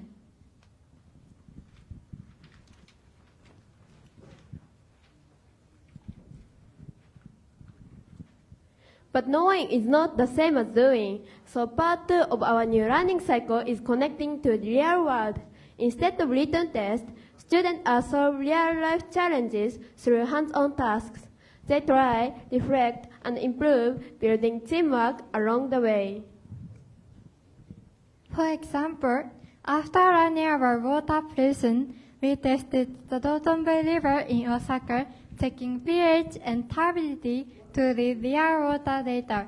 However, these hands-on tasks have limits: safety risk, high costs, time allocation limits, and slow testing process. That's why we fill the gap with our simulator. So, we made a simulator simulating the Cuyahoga River fire in 1969 in the United States. Students, they become scientists. They test out the water condition and they try out different new solutions using virtual tools without causing any real risk. Throughout this process, they get to learn from their mistakes and experience. For example, they learn how to reduce heavy metals in the river without killing the fish. In our July 14th workshop, 40% of our students solved this crisis within 30 minutes, proving the success of this learning cycle.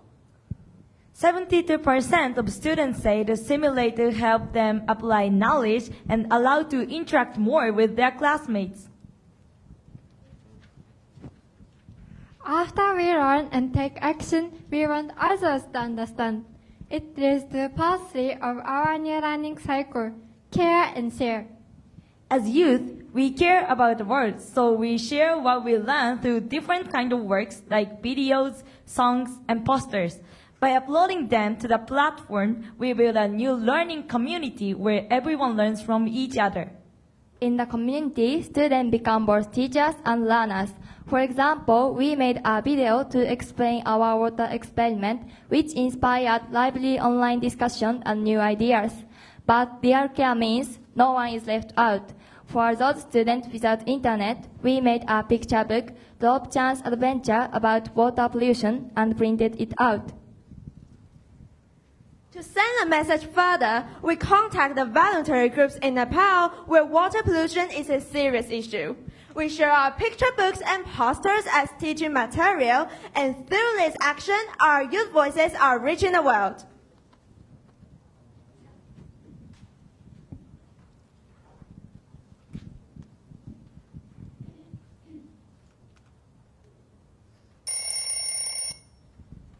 Oh my gosh, did I fall asleep? So it was all a dream? Yeah, you fell asleep.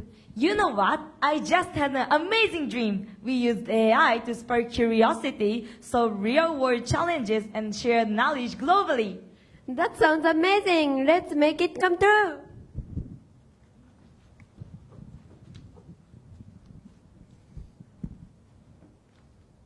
Future classroom is not just a dream. AI changes how we learn, but not why we learn. Our curiosity coach makes learning clear, meaningful, and way more fun.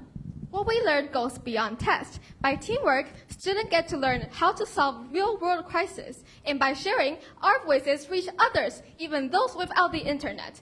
Every time we have a new question, we go back to curiosity, making this learning cycle continue on and on. In this cycle, teachers are not disappearing, they are transforming. As concept guides, they help students ask AI better questions. As task designers, they create real-world challenges. Also, they connect students across countries as global networkers. As teachers' roles change, youth voices carry even more weight. Asking, learning, testing, and sharing. This is a new learning cycle of the future. Youth voices loud, future classroom now. Thank you.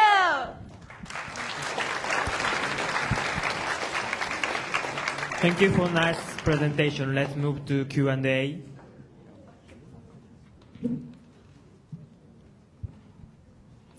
That's an amazing performance. Thank you for your performance. And I want to ask you a question. You made one picture book about water pollution for students without internet. But what about other steps in the learning cycle? like simulator activity. How can students without net try them?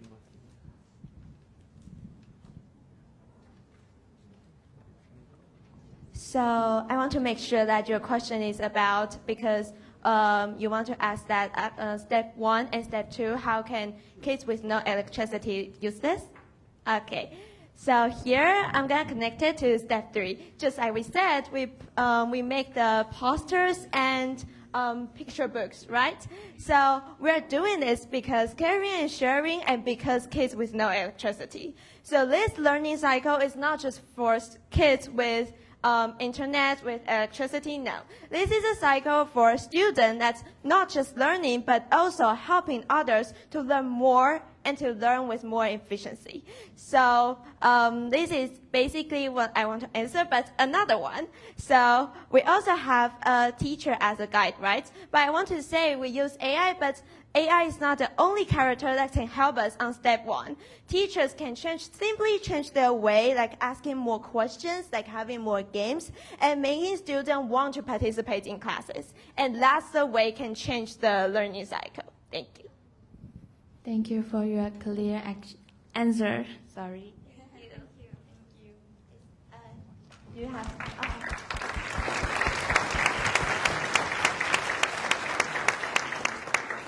Okay, so let's move to audience board.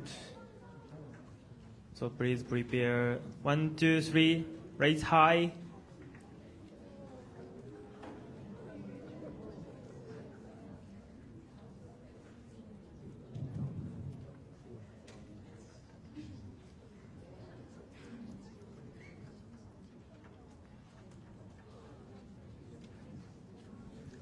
Thank you, everyone.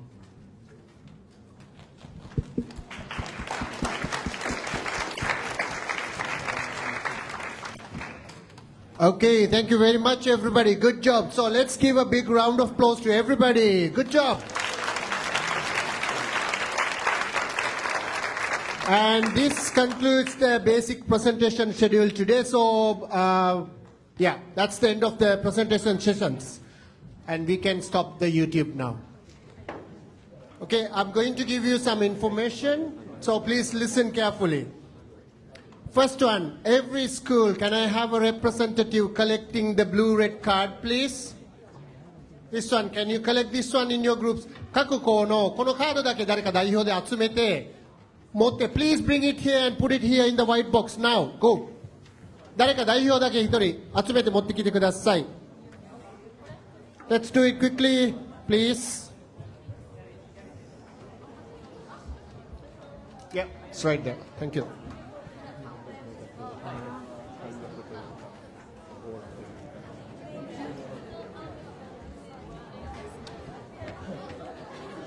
We will use the name tags of your name tags, so please keep them. You have to use them tomorrow also. 名前のカードは名札は明日使いますのでそのまま持っててください。